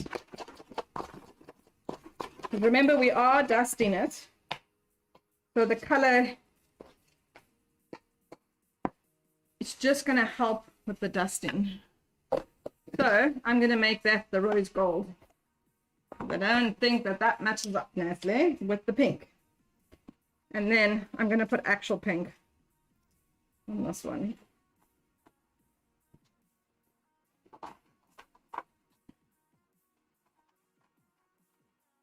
See, if I have the colors already done in the buttercream to similar to the way we want it, then it's just a light dusting. I don't actually want, I want to dust it. I don't want to paint it so that it's, you know what I mean? I don't know how else to, yeah, so that it's not, that I'm not using too much of it. You know, and trying to get darker colors or, so I'm going to use just a teensy bit of pink to give me my light pink,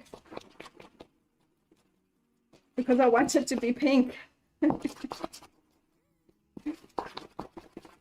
This is pink. Okay. To me, this is more of a dusty pink than that. I've never used that color, so, you know, on me. We're using it for the first time. But I don't mind the color that it's on here with that color, but it just wasn't going to work with the pink that I have. So.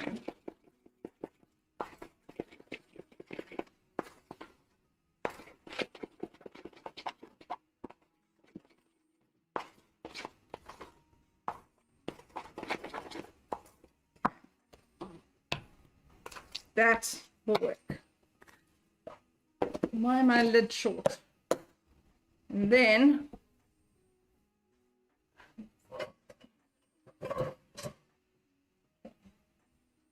we're going to do this last one, which is the champagne color, which this color will work with. So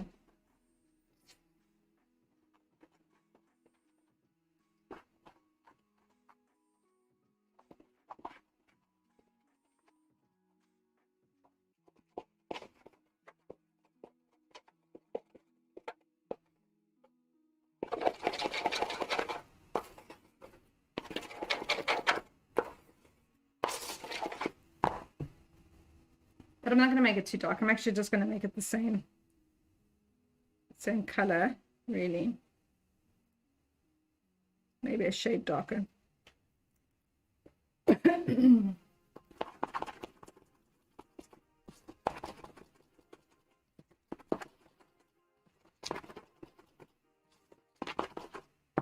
So the reason why I'm doing all the different colors is that it can have some kind of depth. There's no point in me doing it just one color. You're not going to get any kind of depth in it.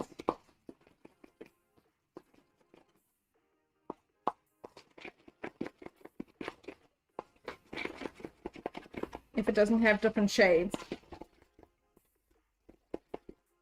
It's all within the same color range. So, right. Let's look at it. Okay. Are we ready to do this? I don't know. Am I?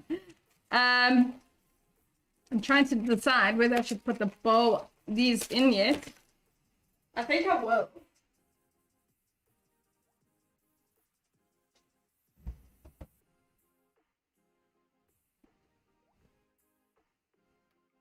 I'm just going to go and get, oh, I just dried my hands with the wrong towel. I'm just going to go and get thin boards so I can mark out where I want them to be.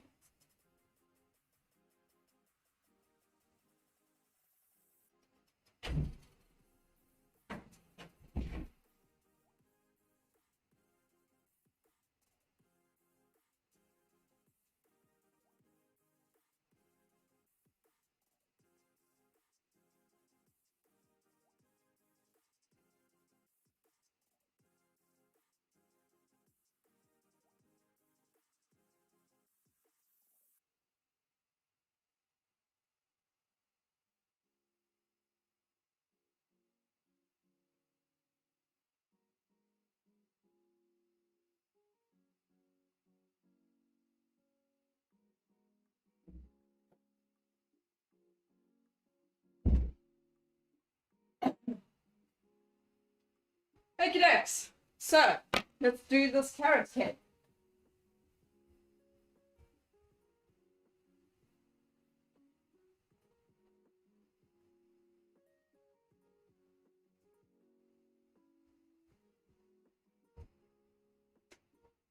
So let's see the result of this. Right? We're going to flip it back that way. Okay? Without obviously dropping the cake, right? Let's put these on the side so that they're not in my way. We're going to lift that up. I need some clean ones. Okay, I need some clean sheets. I've got some clean sheets. Now, here's the big reveal. Ta-da! Look how super flat that is. So amazing. So very amazing. So nice and dry. Top not so much because obviously it was what I'm going to do is I'm going to take this and I'm just going to rub it gently just to take any weird little edges off, frillies off. So if you wanted a super smooth, super flat cake and there was nothing else to it and you weren't going to put extra texture on it like I'm gonna, this is what you would do. And look how straight edged, beautiful, beautiful it is. I hope this works out for each one of them.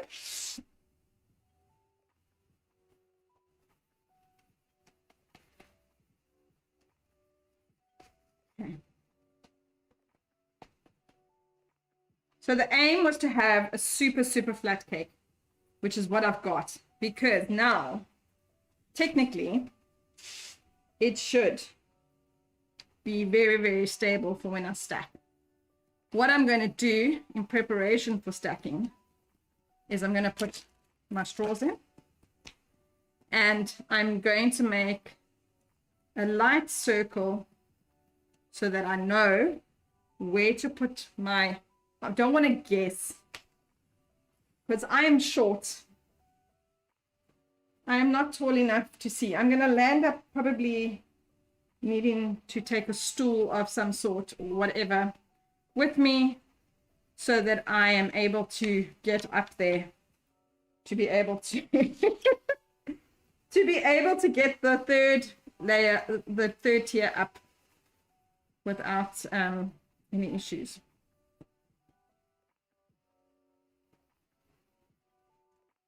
So this is a bit wet on top, which is not ideal for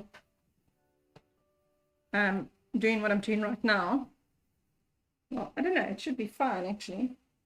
I just want to smooth it out just a little bit. This is so perfect. So I don't want to mess with it too much. I do have, so what the problem, why I also want to just smooth it out a bit is that I've got a little bit of a line because I used 3 of these because it's such a big cake. So I just want to take those lines away and just rub it gently like this, which is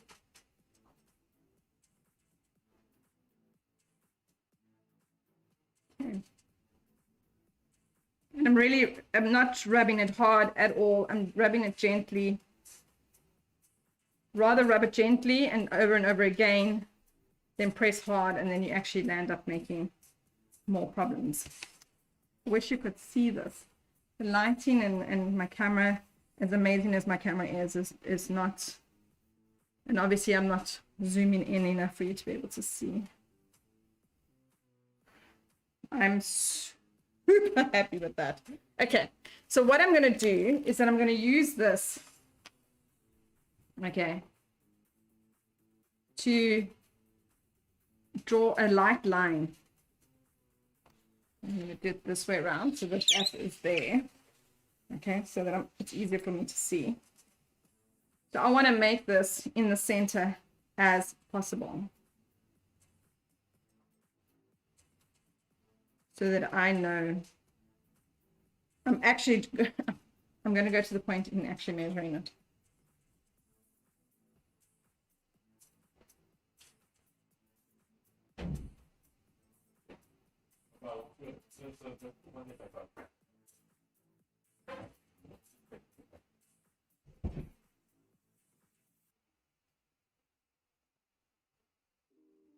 So I don't know if you can see it. Do you see how there's a little bit of a raised gap?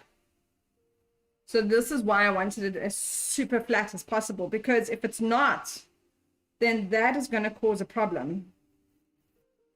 Okay. So I am going to the point of measuring to make sure that it is roughly in the center. Was it 2.5? 2.5.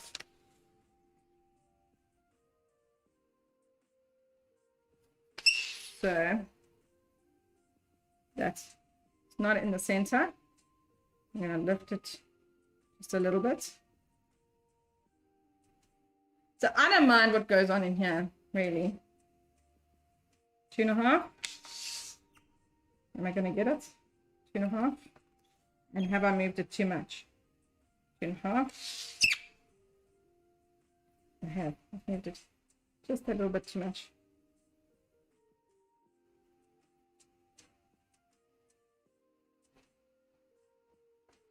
Okay. Just over 2.5. I don't think. Okay, I think that's going to be as a center as it's going to get, really.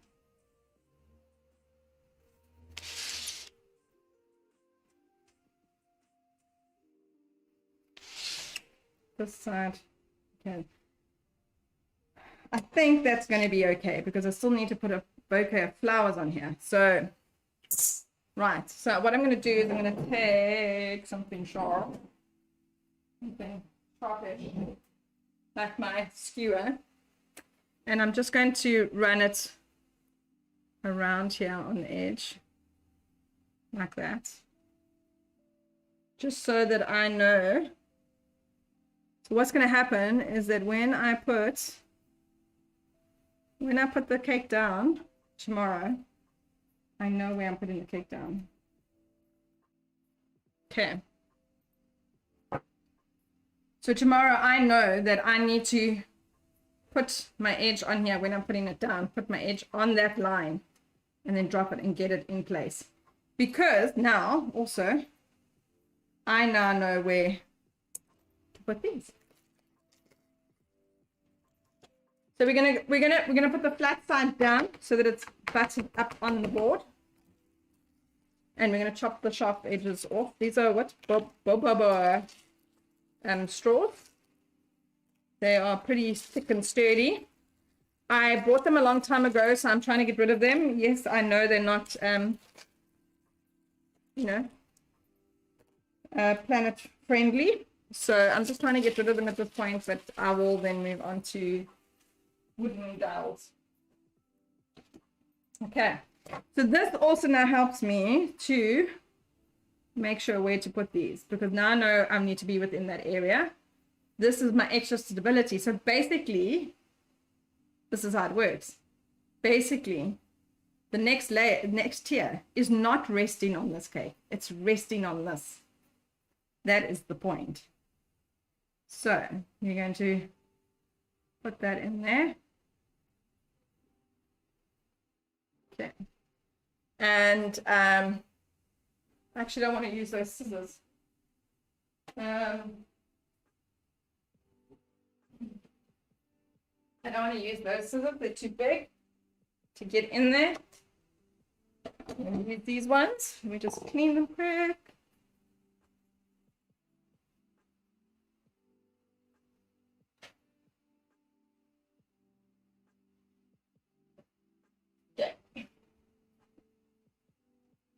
So I'm going to use these scissors instead. So I'm just going to lift it slightly. So I can see where I need to cut because that's where the icing has ended here. We can try and cut it as flat as possible. And we push it back in there.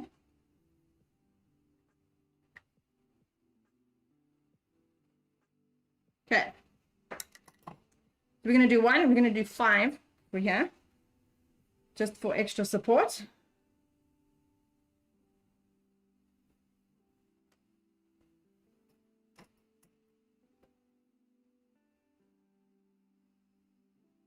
So the way to get them out is to just lightly twist them. Okay. We put one opposite.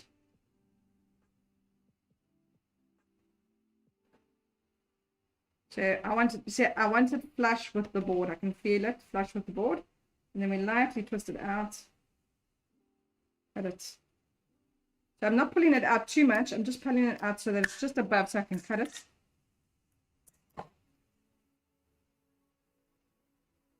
Okay.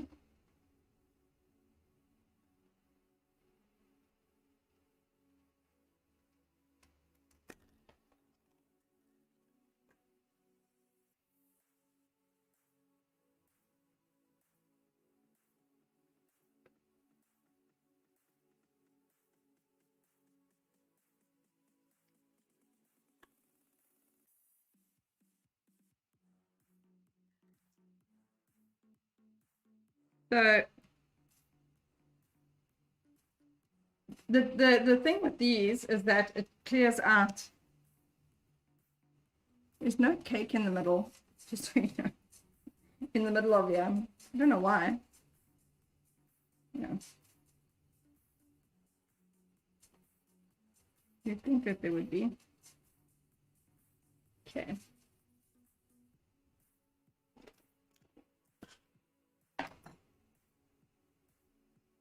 Okay. So that's what gives us our extra support of the cake. And I'm going to just close up those holes. Just because I feel better that I do that. Just with a little bit of icing. I'm going to put more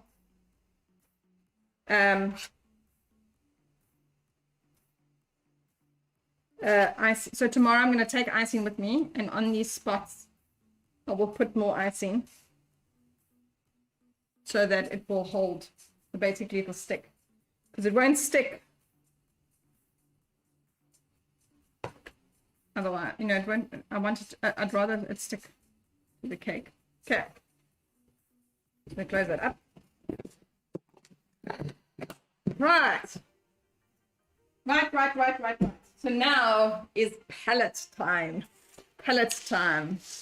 Okay, so what we're gonna do is I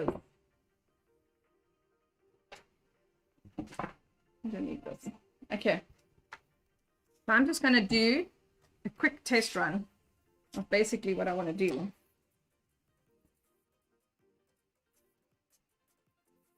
Did you see the picture? I know what the picture looks like, but I keep having to keep wanting to have a look at it. Oh no, the top is paletted, but I just don't feel that it's needed. Okay, but we'll see, because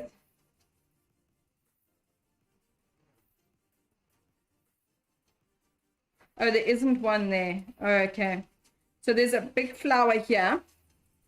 Then there isn't one over here, but there is on the next layer and then on the top. Okay, so that's fine. Okay, but we're looking at the palette, right? We're looking at the palette. Okay, so how are we going to go about this? I just want to, we're going to look at it this way. I'm just going to do it flattish for now so that I can have an idea. So we're going to take a little bit of icing like this. And we're going to do that. And we're going to do the one color all over. Like that.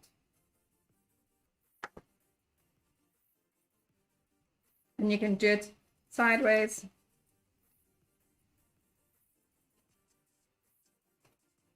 And you'll go around like that. So the idea with this is that one of them we can just take a, and it's, oh, that's pretty amazing actually. Okay, it gives you this beautiful texture. Okay, and then when we're done with that, we're gonna then, so we're gonna go around doing the lighter color. Then we're gonna go around doing the next color. Okay, and we're gonna do the same thing, but just next to it.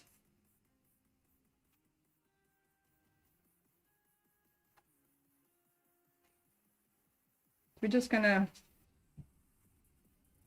give it some dimension. So I can use it in different angles, and then I've also got a thinner palette knife. So I've just got to decide. So everything is either going to go sideways or up. It's not going to come down. I don't think there's any down. Sideways or up? Sideways or up? Yeah, not really. Yeah, it's like, and it's layered on top of each other. So, yeah. So I think the idea is to basically do one color, let it dry, do the next color, let it dry, so that you can layer it on top of each other, and that you don't cause issues with it. And then we will use this one as well, which can give us another different texture. So I think what I'm going to do is I'm going to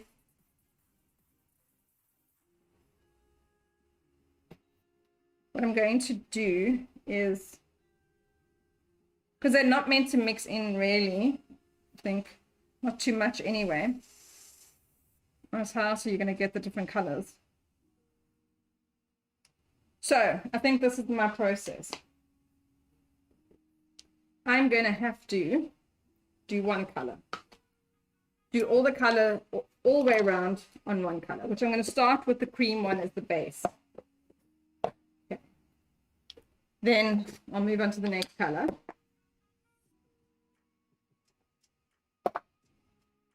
Okay, so that's basically how it's going to look. Okay, so this is how my process is going to work. I'm going to do one color, and I'm going to let it dry. I'm also going to that textured look with the brush. I'm going to do with the cream one. Now the question is, do I put it up on that so I can turn it?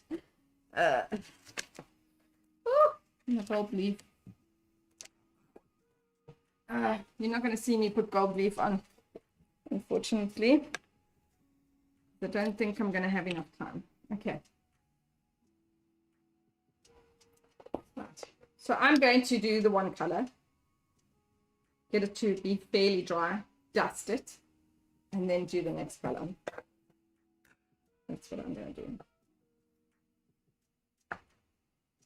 I'm going to start from the bottom, I think. So this is nice and dry. So I can actually put a little bit of pressure on it.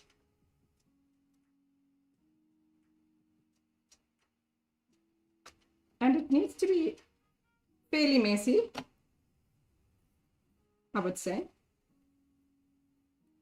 You know, not perfect.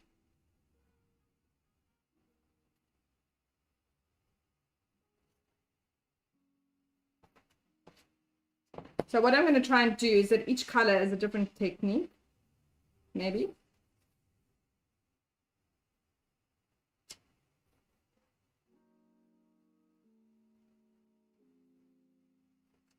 And possibly a different direction.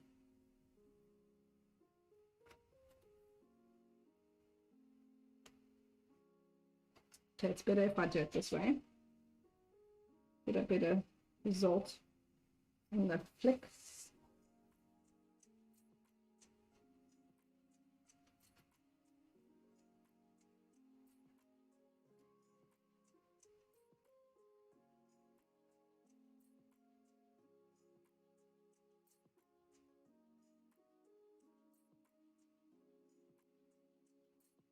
So I think basically what I'm doing is I'm going to use this as my base color. And then I'm going to start layering it on top. So what I wanted to do with this one is particularly this one, so I can see. To just run this through, which gives it a really cool look. Really, it does.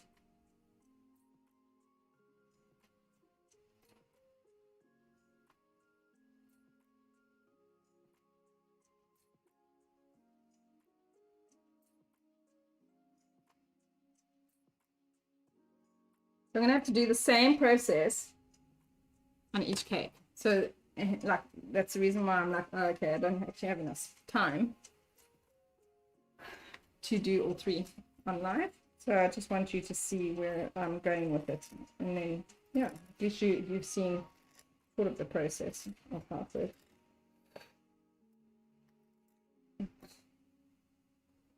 I need to go get a brush. Where are my brushes? I thought I washed them.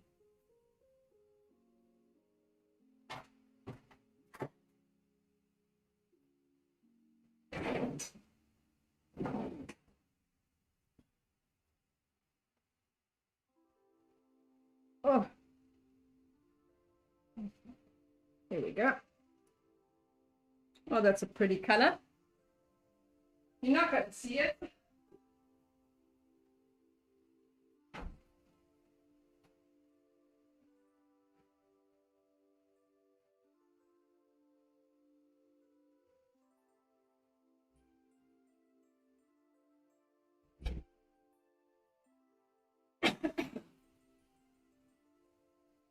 So what I might do is I'll do this one color, dust it, do the next color, dust it, do the next color, dust it.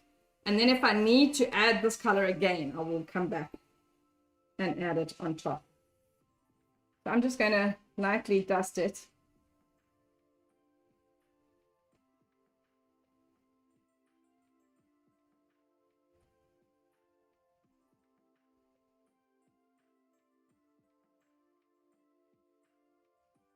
So I've got a super soft paintbrush.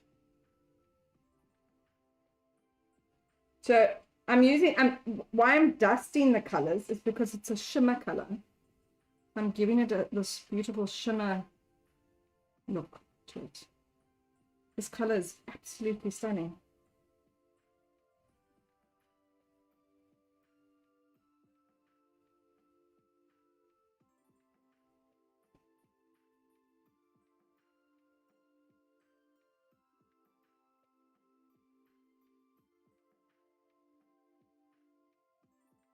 So I've just realized that this is probably going to take way longer than I realized that it would. Because it's quite, I thought it would be quick, but obviously with me dusting it, it's definitely going to take a little bit longer.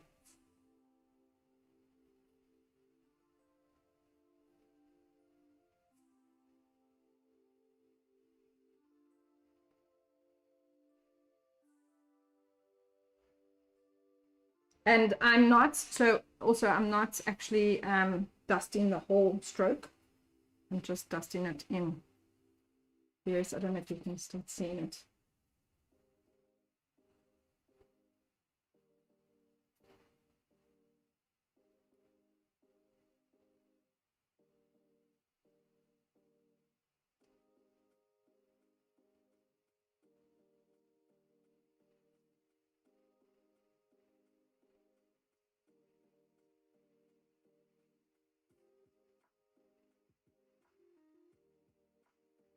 Oh, I can't tell you enough how happy I am to have made this bottom cake an extra layer. Definitely make it a massive difference to it.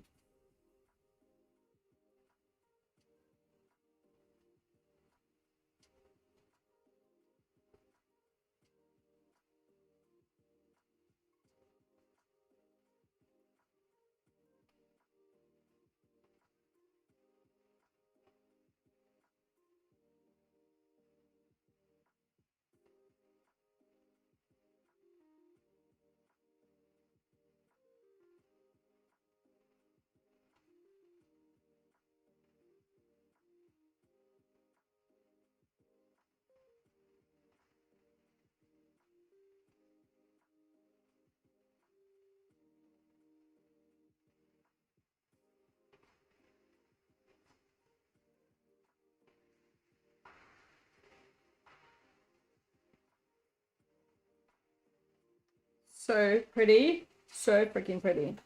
Okay, so I'm just going to move it on to the next color so we can see where we're going. Okay, let's do that one. Actually, just need a different. So we can do it in different. Let's go this way.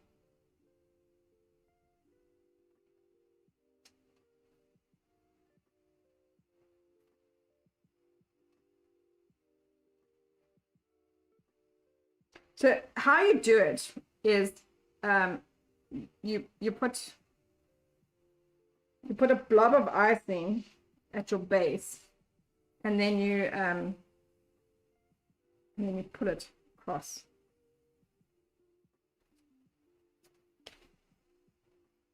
So the bottom piece will always be thicker than your top piece.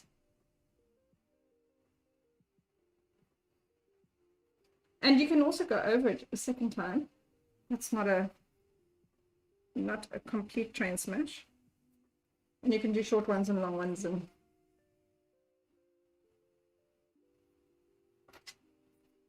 I think the idea is to obviously make it look like, you know, painting.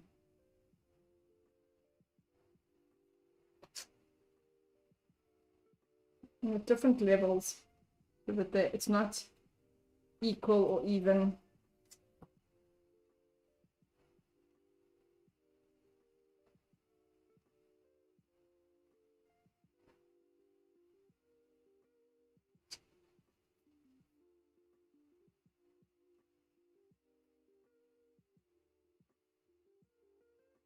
So I'm doing some sideways as well. Just a few, not a lot. Just to give it a little bit of, you know, indifference. And you have to use one of these with the bendy knife. Okay, must be the bend. Because if it was straight, then what you would end up doing is you'd be making holes and stuff in your cake, and that's not obviously what you want.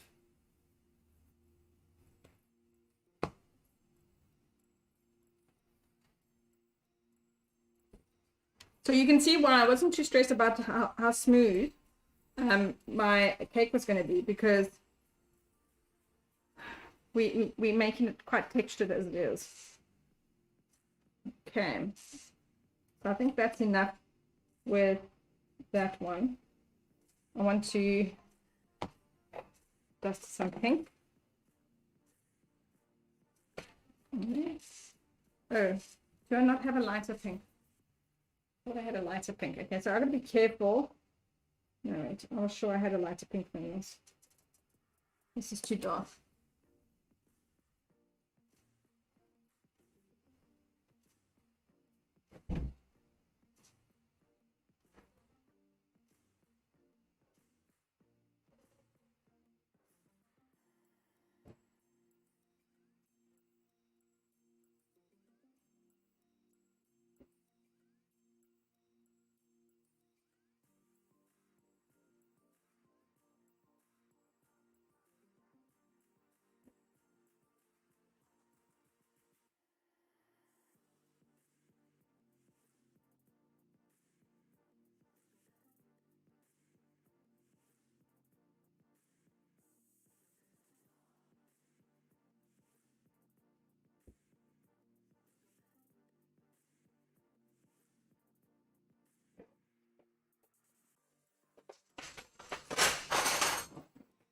So all my brushes are missing in action, which is a bit of a problem. I have a lighter color that I'm going to use, a lighter pink. I'm going to mix it with the Supra, just so it gets it. But this particular pink is actually too dark. I don't want it so dark.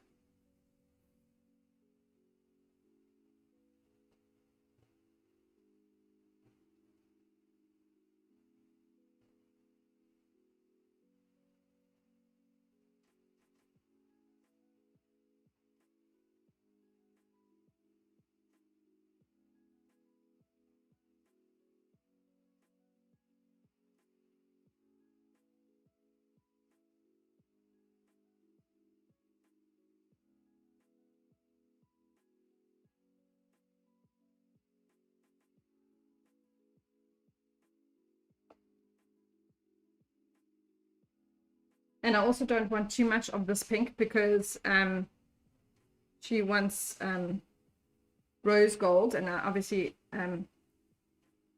but I just wanted a little bit of pink to lift it so that it's not too much neutral looking. We'll just give that depth.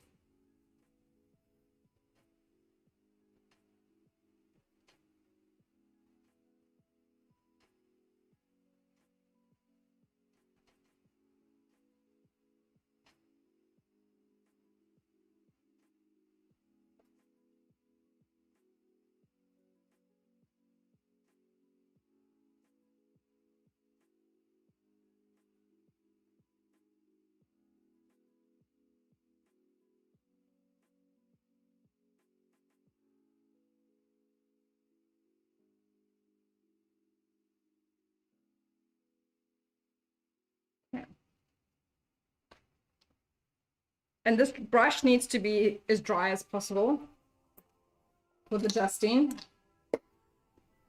or else things go awry. Next color. Oh, now it's close so much. There we go. Okay, so just want to clean my palette knife. Right, so now we get in there. I'm just going to keep going.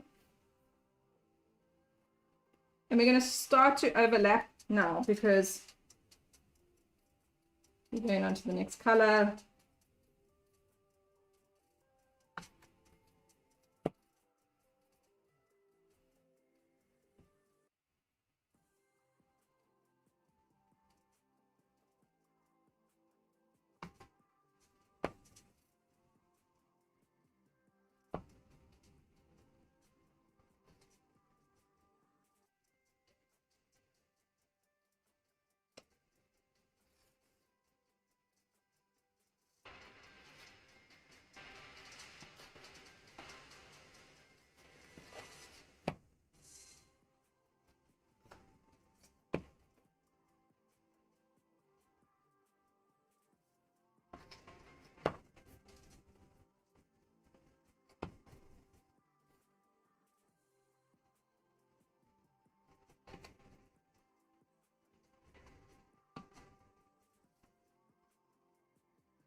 It definitely works better if you go like that from the side than like this in the front.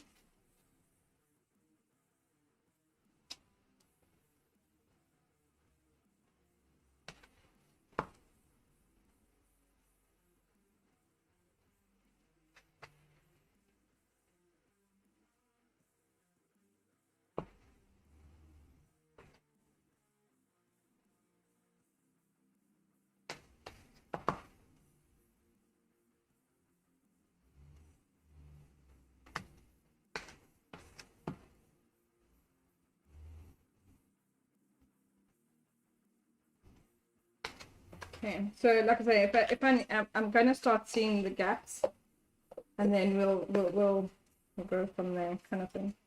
If I need to add more of previous one.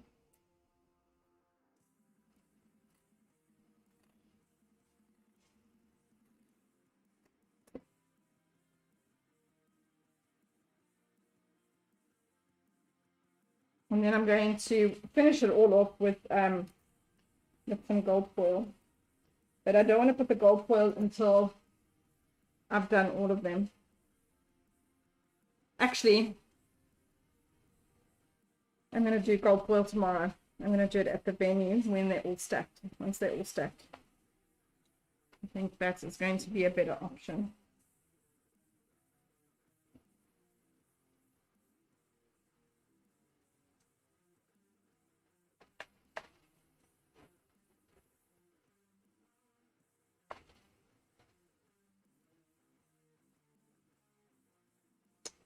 I want the rose gold to be more prominent because that's the colors.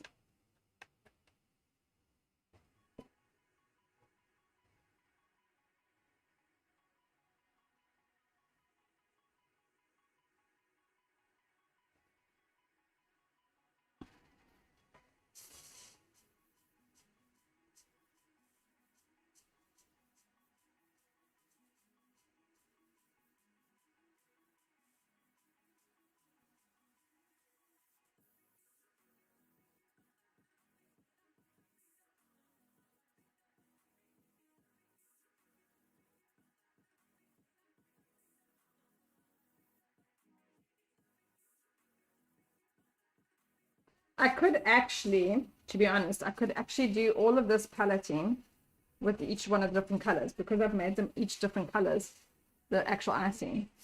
I could do all the paletting, which is maybe what I'll do with the other cakes, and then come back and do the dusting, because then it's really, really dry and make it easier for dusting. Because at the moment it's slightly wet still. So what's happening is that my brush is getting wet from the buttercream.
So that's what it's looking so far. So eventually I need to do some more layers with it in between and stuff like that.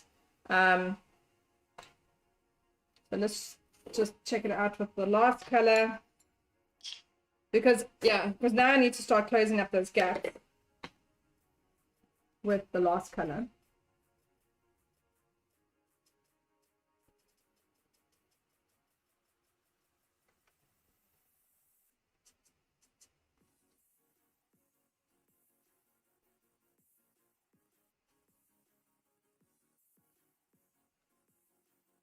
So that they actually are overlapping.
Hmm.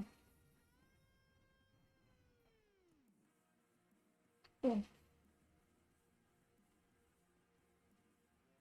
That's a bit rough there. That's fine. It's all good.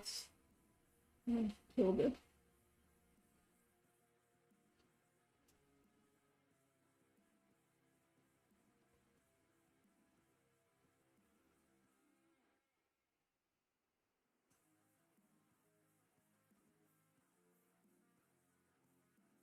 Okay. I'll do these colors.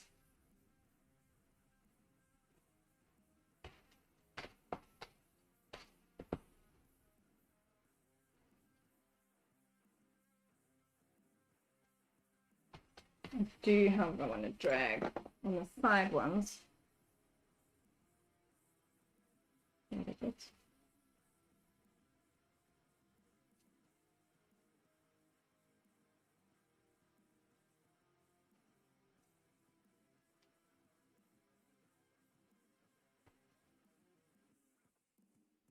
actually.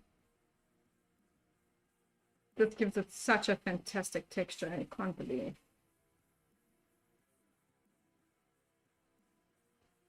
And it's super gentle, so it's not going to do anything besides affect the bit that you are, because it's so soft.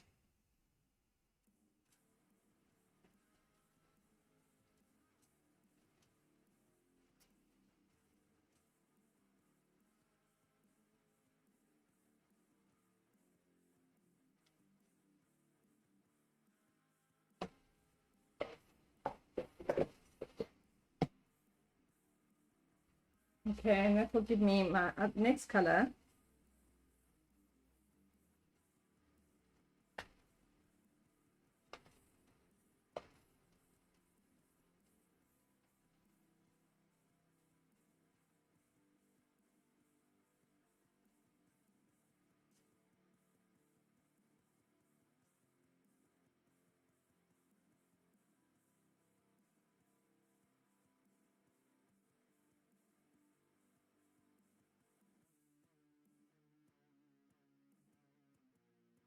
So what I'm also doing with the flow of the same direction and stuff is that the base of it I'm making darker than the top when I dust it.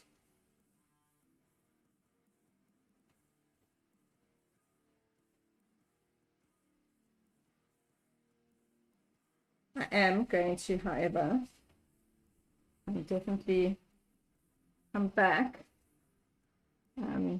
just now when I get back, and I'm going to do one more layer from of the base coat, the one that I started with, and then do it with that lighter color. I think that will make a difference. Maybe what I should have done is started with the darker first and then done the lighter colors. We've gone from dark to light as opposed from light to dark, so that the lighter colors are on top. But I've done it this way, so now I kind of need to keep it consistent in all of them.